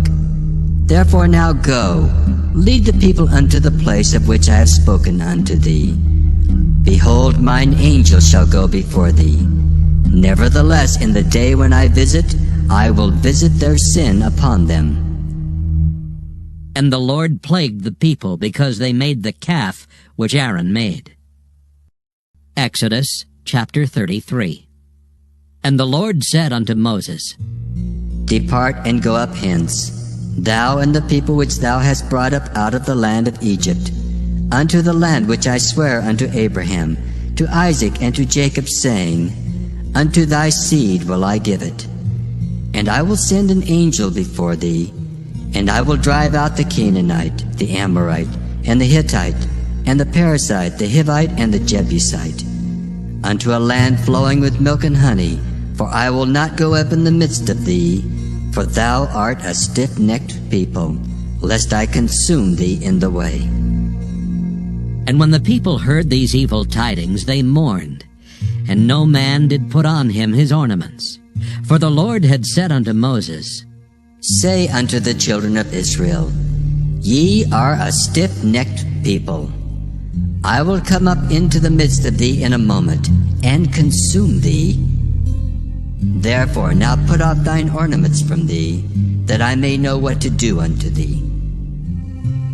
And the children of Israel stripped themselves of their ornaments by the Mount Horeb. And Moses took the tabernacle, and pitched it without the camp, afar off from the camp, and called it the tabernacle of the congregation. And it came to pass that every one which sought the Lord went out unto the tabernacle of the congregation, which was without the camp.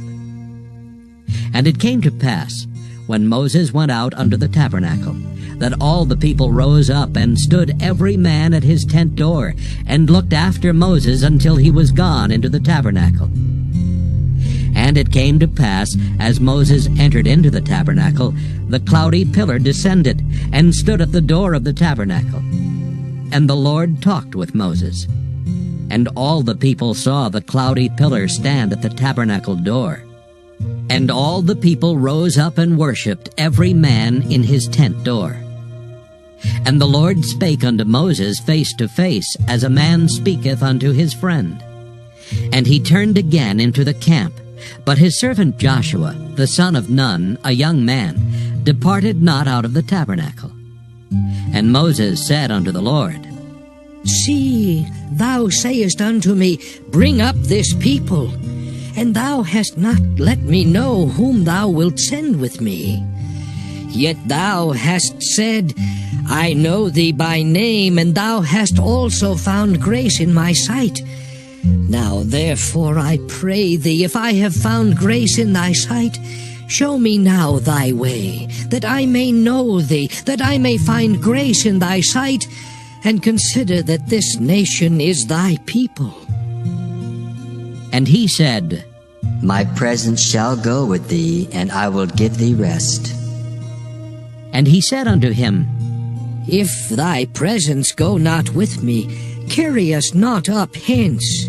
For wherein shall it be known here that I and thy people have found grace in thy sight? Is it not in that thou goest with us?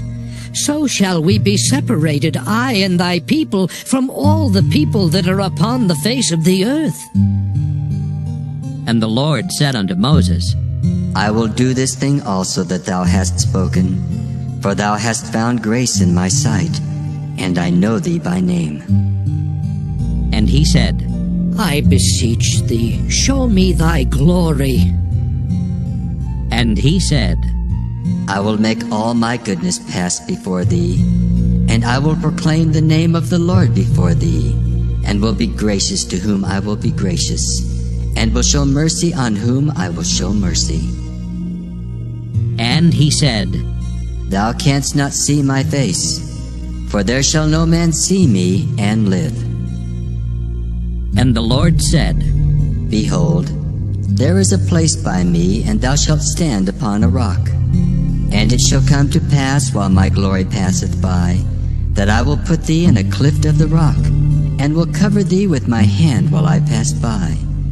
And I will take away mine hand, and thou shalt see my back parts, but my face shall not be seen.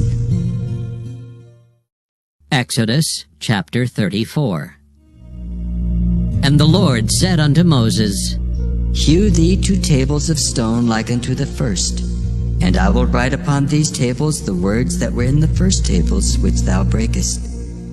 And be ready in the morning, and come up in the morning unto Mount Sinai, and present thyself there to me in the top of the mount. And no man shall come up with thee, neither let any man be seen throughout all the mount, neither let the flocks nor herds feed before that mount. And he hewed 2 tables of stone like unto the first.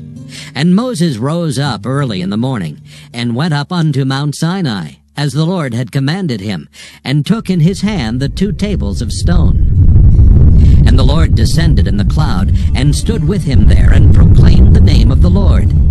And the Lord passed by before him, and proclaimed, The Lord God, merciful and gracious, long-suffering and abundant in goodness and truth, keeping mercy for thousands, forgiving iniquity and transgression and sin, and that will by no means clear the guilty, visiting the iniquity of the fathers upon the children, and upon the children's children, unto the 3rd and to the 4th generation. And Moses made haste, and bowed his head toward the earth, and worshipped. And he said, If now I have found grace in thy sight, O Lord, let my Lord, I pray thee, go among us.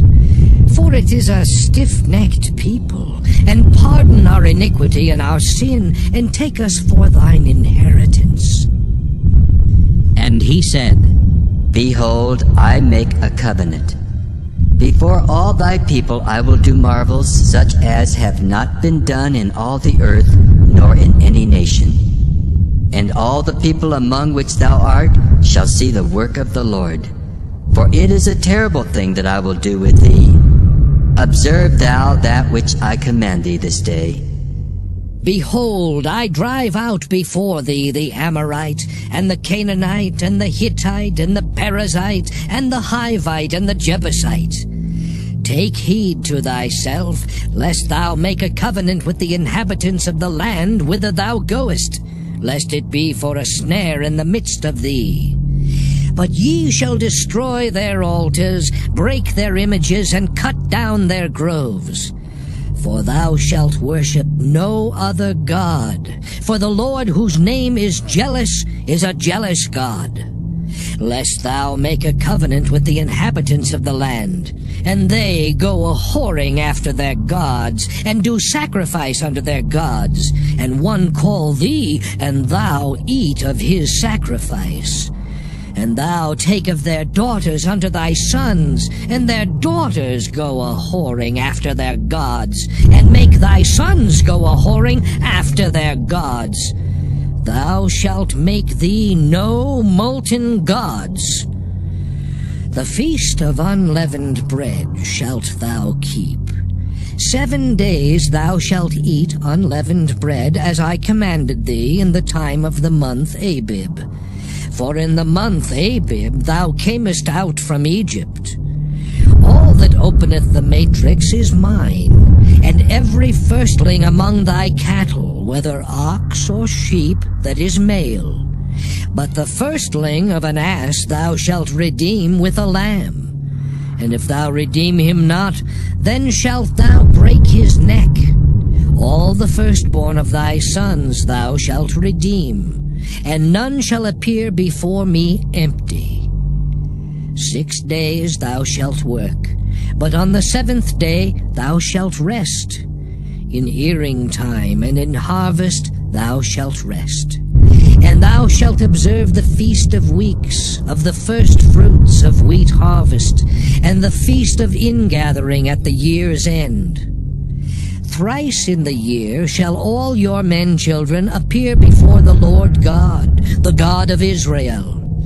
For I will cast out the nations before thee, and enlarge thy borders. Neither shall any man desire thy land, when thou shalt go up to appear before the Lord thy God thrice in the year.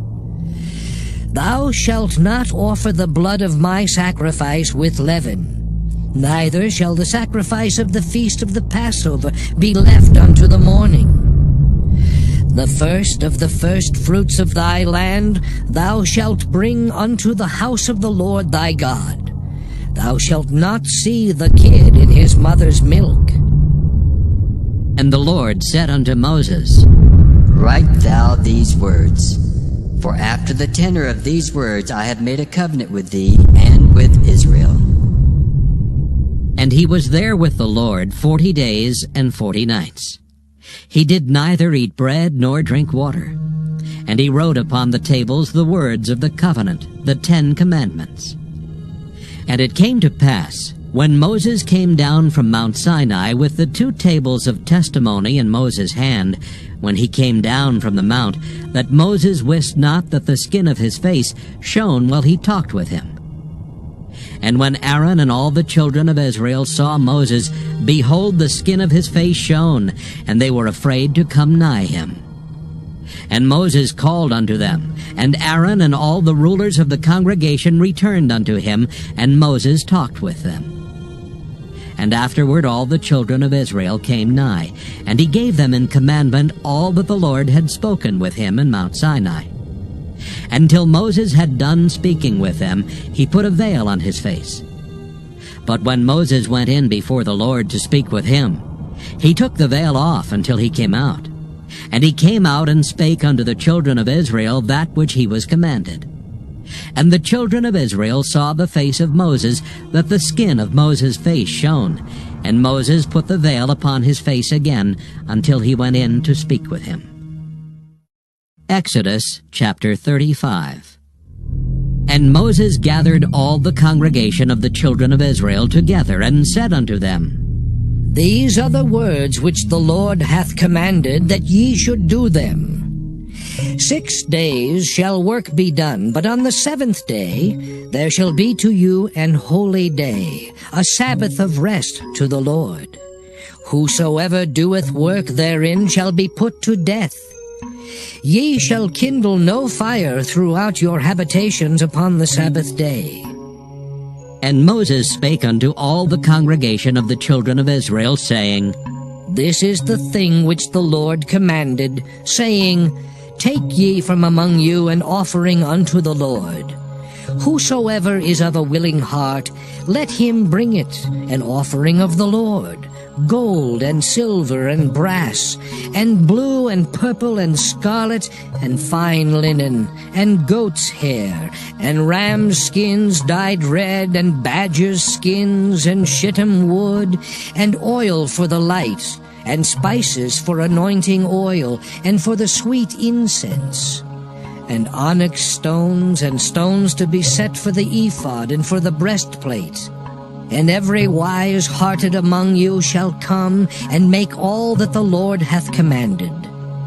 The tabernacle, his tent and his covering, his taches and his boards, his bars, his pillars and his sockets, the ark and the staves thereof with the mercy seat and the veil of the covering, the table and his staves, and all his vessels and the showbread, the candlestick also for the light, and his furniture, and his lamps with the oil for the light, and the incense altar, and his staves, and the anointing oil, and the sweet incense, and the hanging for the door at the entering in of the tabernacle, the altar of burnt offering with his brasen grate, his staves and all his vessels, the laver and his foot, the hangings of the court, his pillars and their sockets, and the hanging for the door of the court, the pins of the tabernacle and the pins of the court and their cords, the cloths of service to do service in the holy place, the holy garments for Aaron the priest, and the garments of his sons to minister in the priest's office. And all the congregation of the children of Israel departed from the presence of Moses. And they came, every one whose heart stirred him up, and every one whom his spirit made willing, and they brought the Lord's offering to the work of the tabernacle of the congregation, and for all his service, and for the holy garments. And they came, both men and women, as many as were willing-hearted, and brought bracelets and earrings and rings and tablets, all jewels of gold. And every man that offered an offering of gold unto the Lord.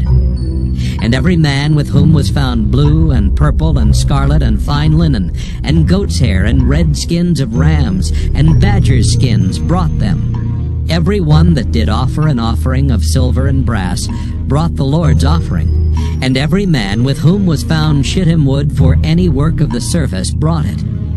And all the women that were wise-hearted did spin with their hands, and brought that which they had spun, both of blue and of purple and of scarlet and of fine linen. And all the women whose heart stirred them up in wisdom spun goat's hair. And the rulers brought onyx stones, and stones to be set for the ephod and for the breastplate, and spice and oil for the light, and for the anointing oil, and for the sweet incense. The children of Israel brought a willing offering unto the Lord, every man and woman whose heart made them willing to bring for all manner of work, which the Lord had commanded to be made by the hand of Moses. And Moses said unto the children of Israel, See, the Lord hath called by name Bezaleel, the son of Uri, the son of Hur, of the tribe of Judah. And he hath filled him with the Spirit of God, in wisdom, in understanding, and in knowledge, and in all manner of workmanship, and to devise curious works, to work in gold, and in silver, and in brass, and in the cutting of stones to set them, and in carving of wood to make any manner of cunning work. And he hath put in his heart that he may teach, both he and Aholiab the son of Ahisamach of the tribe of Dan. Them hath he filled with wisdom of heart, to work all manner of work, of the engraver, and of the cunning workman, and of the embroiderer, in blue and in purple, in scarlet and in fine linen, and of the weaver, even of them that do any work, and of those that devise cunning work. Exodus chapter 36. Then wrought Bezaleel and Aholiab, and every wise-hearted man in whom the Lord put wisdom and understanding, to know how to work all manner of work for the service of the sanctuary, according to all that the Lord had commanded. And Moses called Bezaleel and Aholiab, and every wise-hearted man, in whose heart the Lord had put wisdom, even every one whose heart stirred him up, to come unto the work to do it. And they received of Moses all the offering which the children of Israel had brought for the work of the service of the sanctuary, to make it withal. And they brought yet unto him free offerings every morning. And all the wise men that wrought all the work of the sanctuary came every man from his work which they made. And they spake unto Moses, saying, The people bring much more than enough for the service of the work which the Lord commanded to make. And Moses gave commandment, and they caused it to be proclaimed throughout the camp, saying, Let neither man nor woman make any more work for the offering of the sanctuary. So the people were restrained from bringing. For the stuff they had was sufficient for all the work to make it, and too much. And every wise-hearted man among them that wrought the work of the tabernacle made 10 curtains of fine twined linen, and blue and purple and scarlet. With cherubims of cunning work made he them.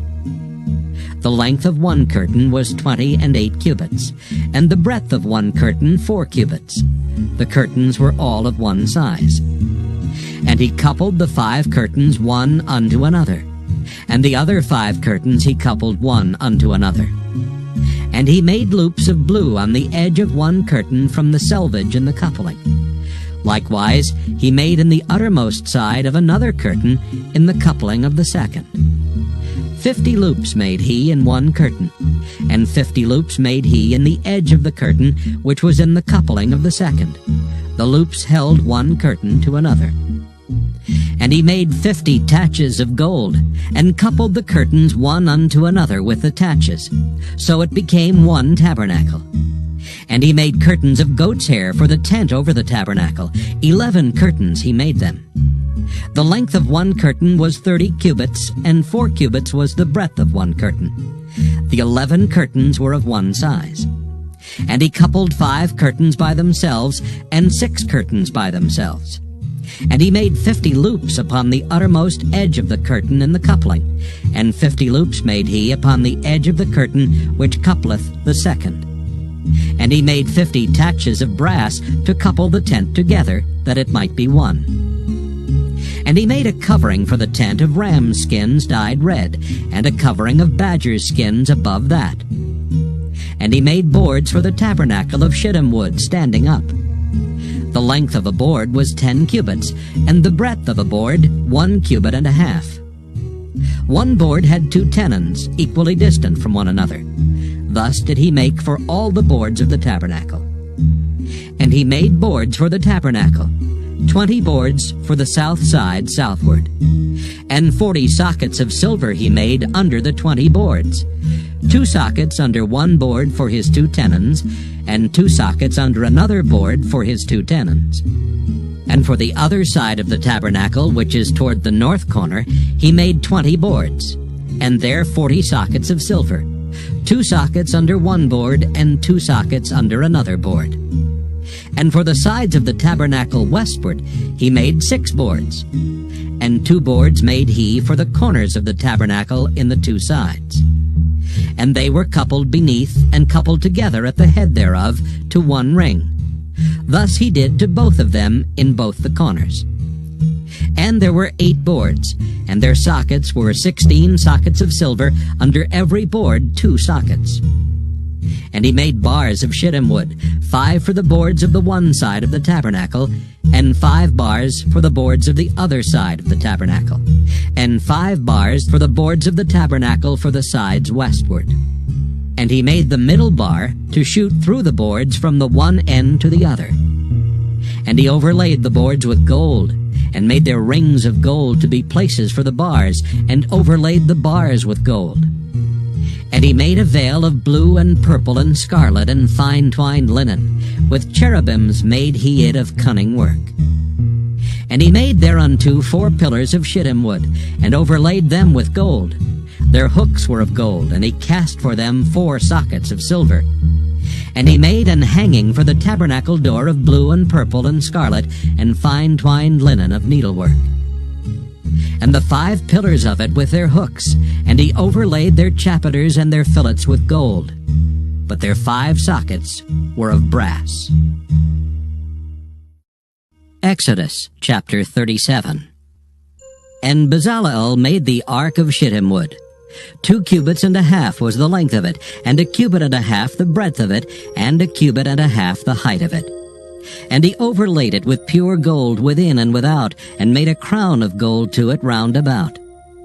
And he cast for it 4 rings of gold, to be set by the 4 corners of it, even 2 rings upon the one side of it, and 2 rings upon the other side of it. And he made staves of shittim wood, and overlaid them with gold. And he put the staves into the rings by the sides of the ark, to bear the ark. And he made the mercy seat of pure gold. 2 cubits and a half was the length thereof, and 1 cubit and a half the breadth thereof. And he made 2 cherubims of gold. Beaten out of one piece made he them, on the 2 ends of the mercy seat.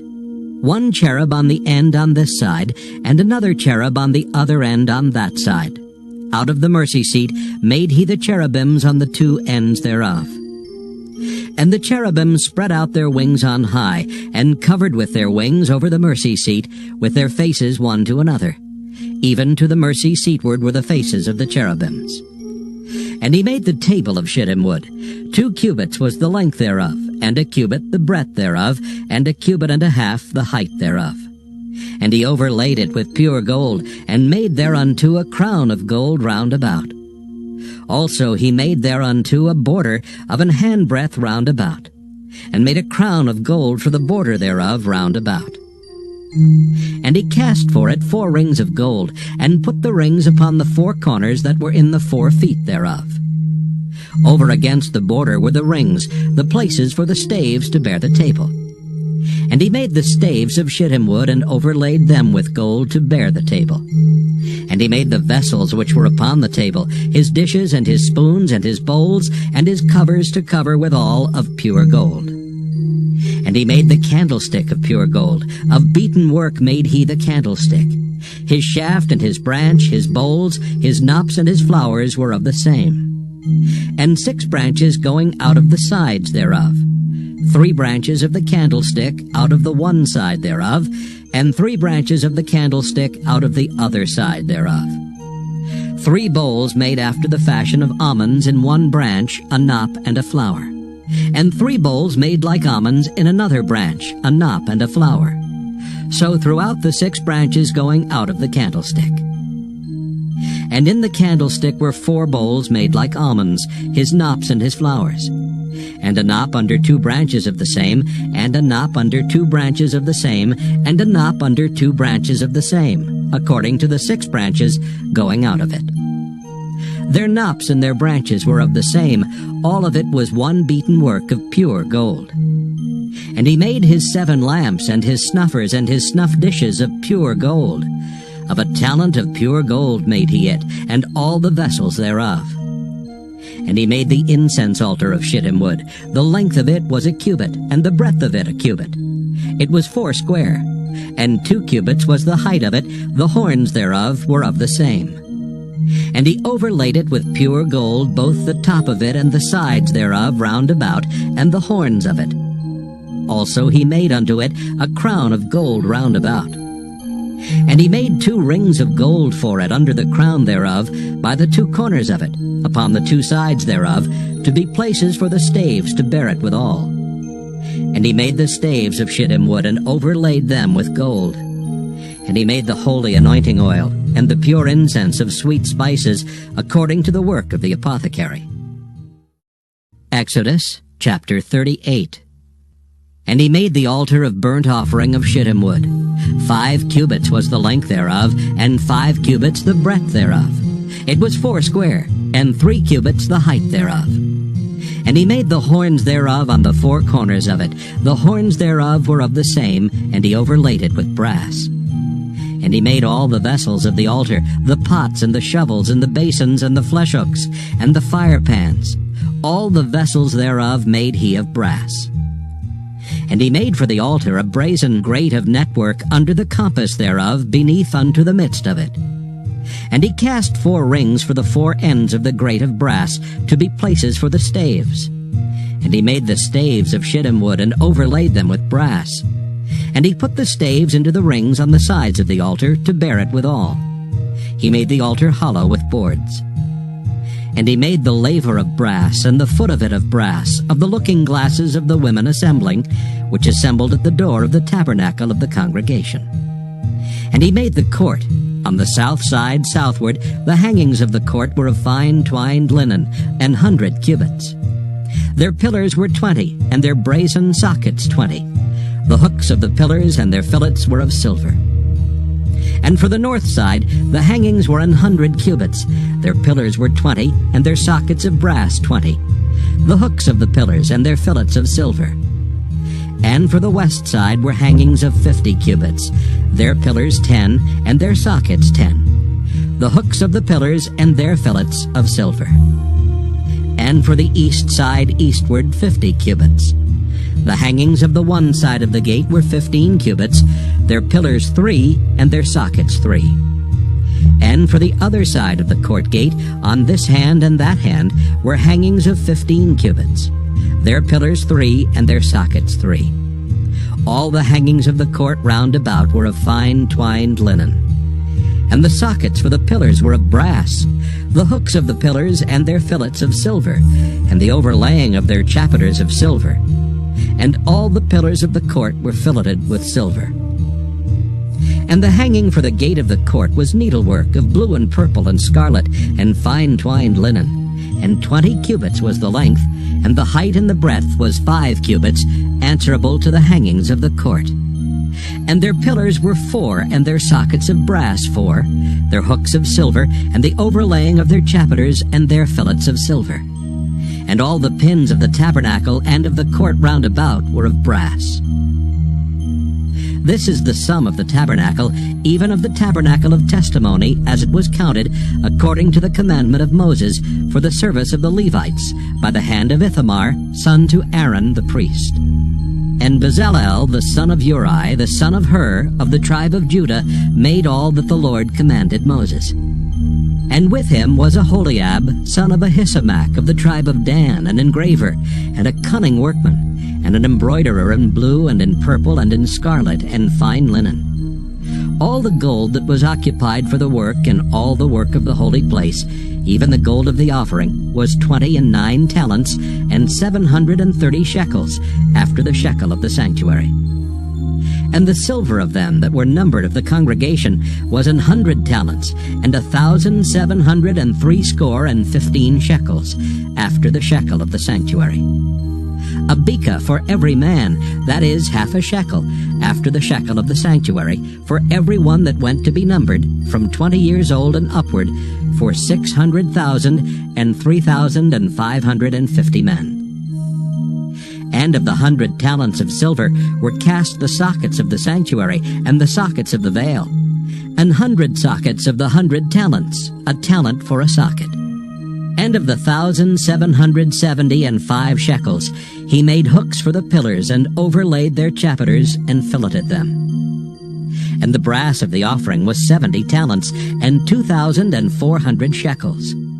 And therewith he made the sockets to the door of the tabernacle of the congregation, and the brazen altar, and the brazen grate for it, and all the vessels of the altar, and the sockets of the court round about, and the sockets of the court gate, and all the pins of the tabernacle, and all the pins of the court round about. Exodus chapter 39. And of the blue and purple and scarlet they made cloths of service, to do service in the holy place, and made the holy garments for Aaron, as the Lord commanded Moses. And he made the ephod of gold, blue, and purple, and scarlet, and fine twined linen. And they did beat the gold into thin plates, and cut it into wires, to work it in the blue, and in the purple, and in the scarlet, and in the fine linen, with cunning work. They made shoulder pieces for it, to couple it together. By the 2 edges was it coupled together. And the curious girdle of his ephod that was upon it was of the same, according to the work thereof, of gold, blue, and purple, and scarlet, and fine twined linen, as the Lord commanded Moses. And they wrought onyx stones enclosed in ouches of gold, graven, as signets are graven, with the names of the children of Israel. And he put them on the shoulders of the ephod, that they should be stones for a memorial to the children of Israel, as the Lord commanded Moses. And he made the breastplate of cunning work, like the work of the ephod, of gold, blue, and purple, and scarlet, and fine twined linen. It was 4 square. They made the breastplate double. A span was the length thereof, and a span the breadth thereof, being doubled. And they set in it 4 rows of stones. The first row was a sardius, a topaz, and a carbuncle. This was the first row. And the second row an emerald, a sapphire, and a diamond. And the third row a ligure, an agate, and an amethyst. And the fourth row a beryl, an onyx, and a jasper. They were enclosed in ouches of gold in their enclosings. And the stones were according to the names of the children of Israel, 12, according to their names, like the engravings of a signet, every one with his name according to the 12 tribes. And they made upon the breastplate chains at the ends, of wreathen work of pure gold. And they made 2 ouches of gold and 2 gold rings, and put the 2 rings in the 2 ends of the breastplate. And they put the 2 wreathen chains of gold and the 2 rings on the ends of the breastplate. And the 2 ends of the 2 wreathen chains they fastened in the 2 ouches, and put them on the shoulder pieces of the ephod before it. And they made 2 rings of gold, and put them on the 2 ends of the breastplate, upon the border of it, which was on the side of the ephod inward. And they made 2 other golden rings, and put them on the 2 sides of the ephod underneath, toward the forepart of it, over against the other coupling thereof, above the curious girdle of the ephod. And they did bind the breastplate by his rings unto the rings of the ephod with a lace of blue, that it might be above the curious girdle of the ephod, and that the breastplate might not be loosed from the ephod, as the Lord commanded Moses. And he made the robe of the ephod of woven work, all of blue. And there was an hole in the midst of the robe as the hole of an habergeon, with a band round about the hole, that it should not rend. And they made upon the hems of the robe pomegranates of blue and purple and scarlet and twined linen. And they made bells of pure gold, and put the bells between the pomegranates upon the hem of the robe, round about between the pomegranates. A bell and a pomegranate, a bell and a pomegranate, round about the hem of the robe to minister in, as the Lord commanded Moses. And they made coats of fine linen of woven work for Aaron and for his sons, and a mitre of fine linen, and goodly bonnets of fine linen, and linen breeches of fine twined linen, and a girdle of fine twined linen, and blue and purple and scarlet of needlework, as the Lord commanded Moses.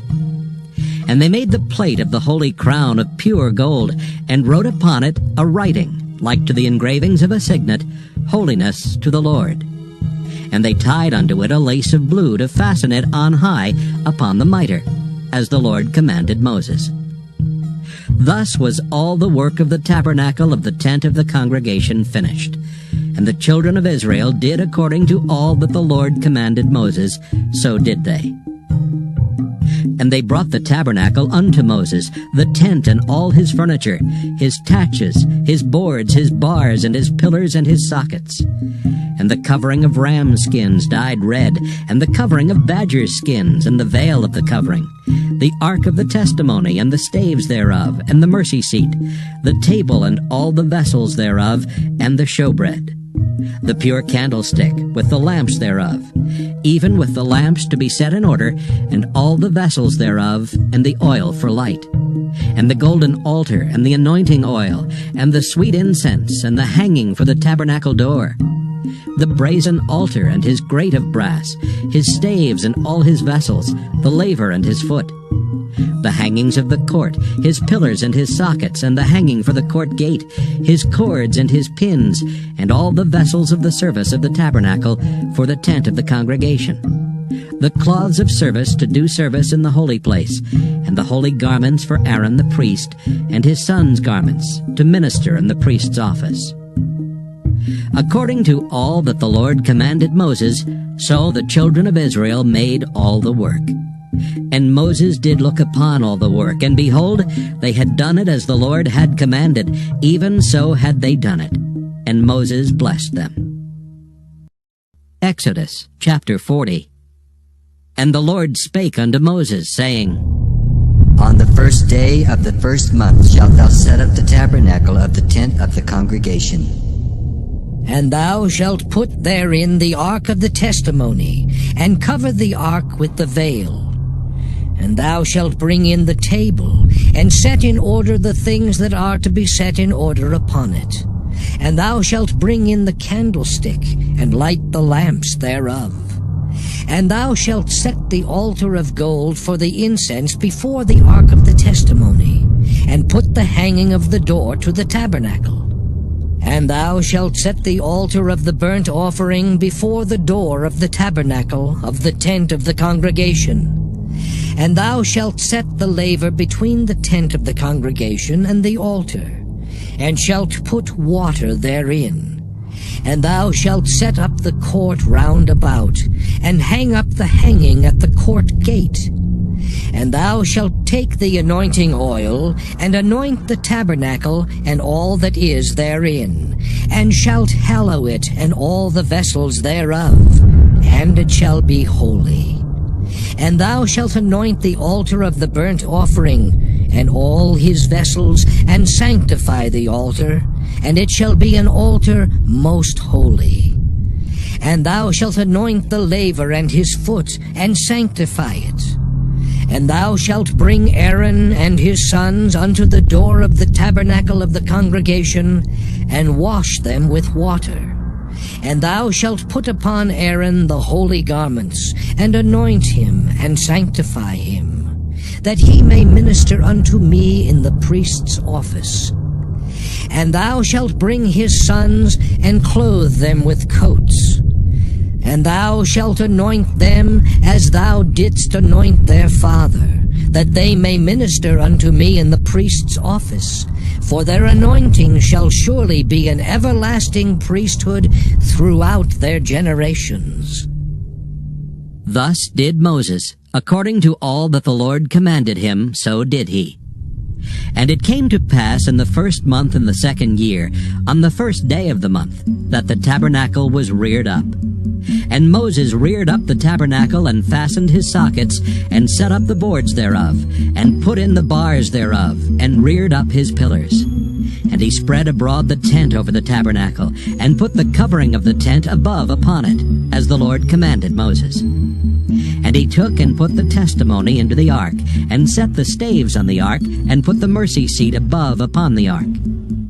And he brought the ark into the tabernacle, and set up the veil of the covering, and covered the ark of the testimony, as the Lord commanded Moses. And he put the table in the tent of the congregation upon the side of the tabernacle northward without the veil. And he set the bread in order upon it before the Lord, as the Lord had commanded Moses.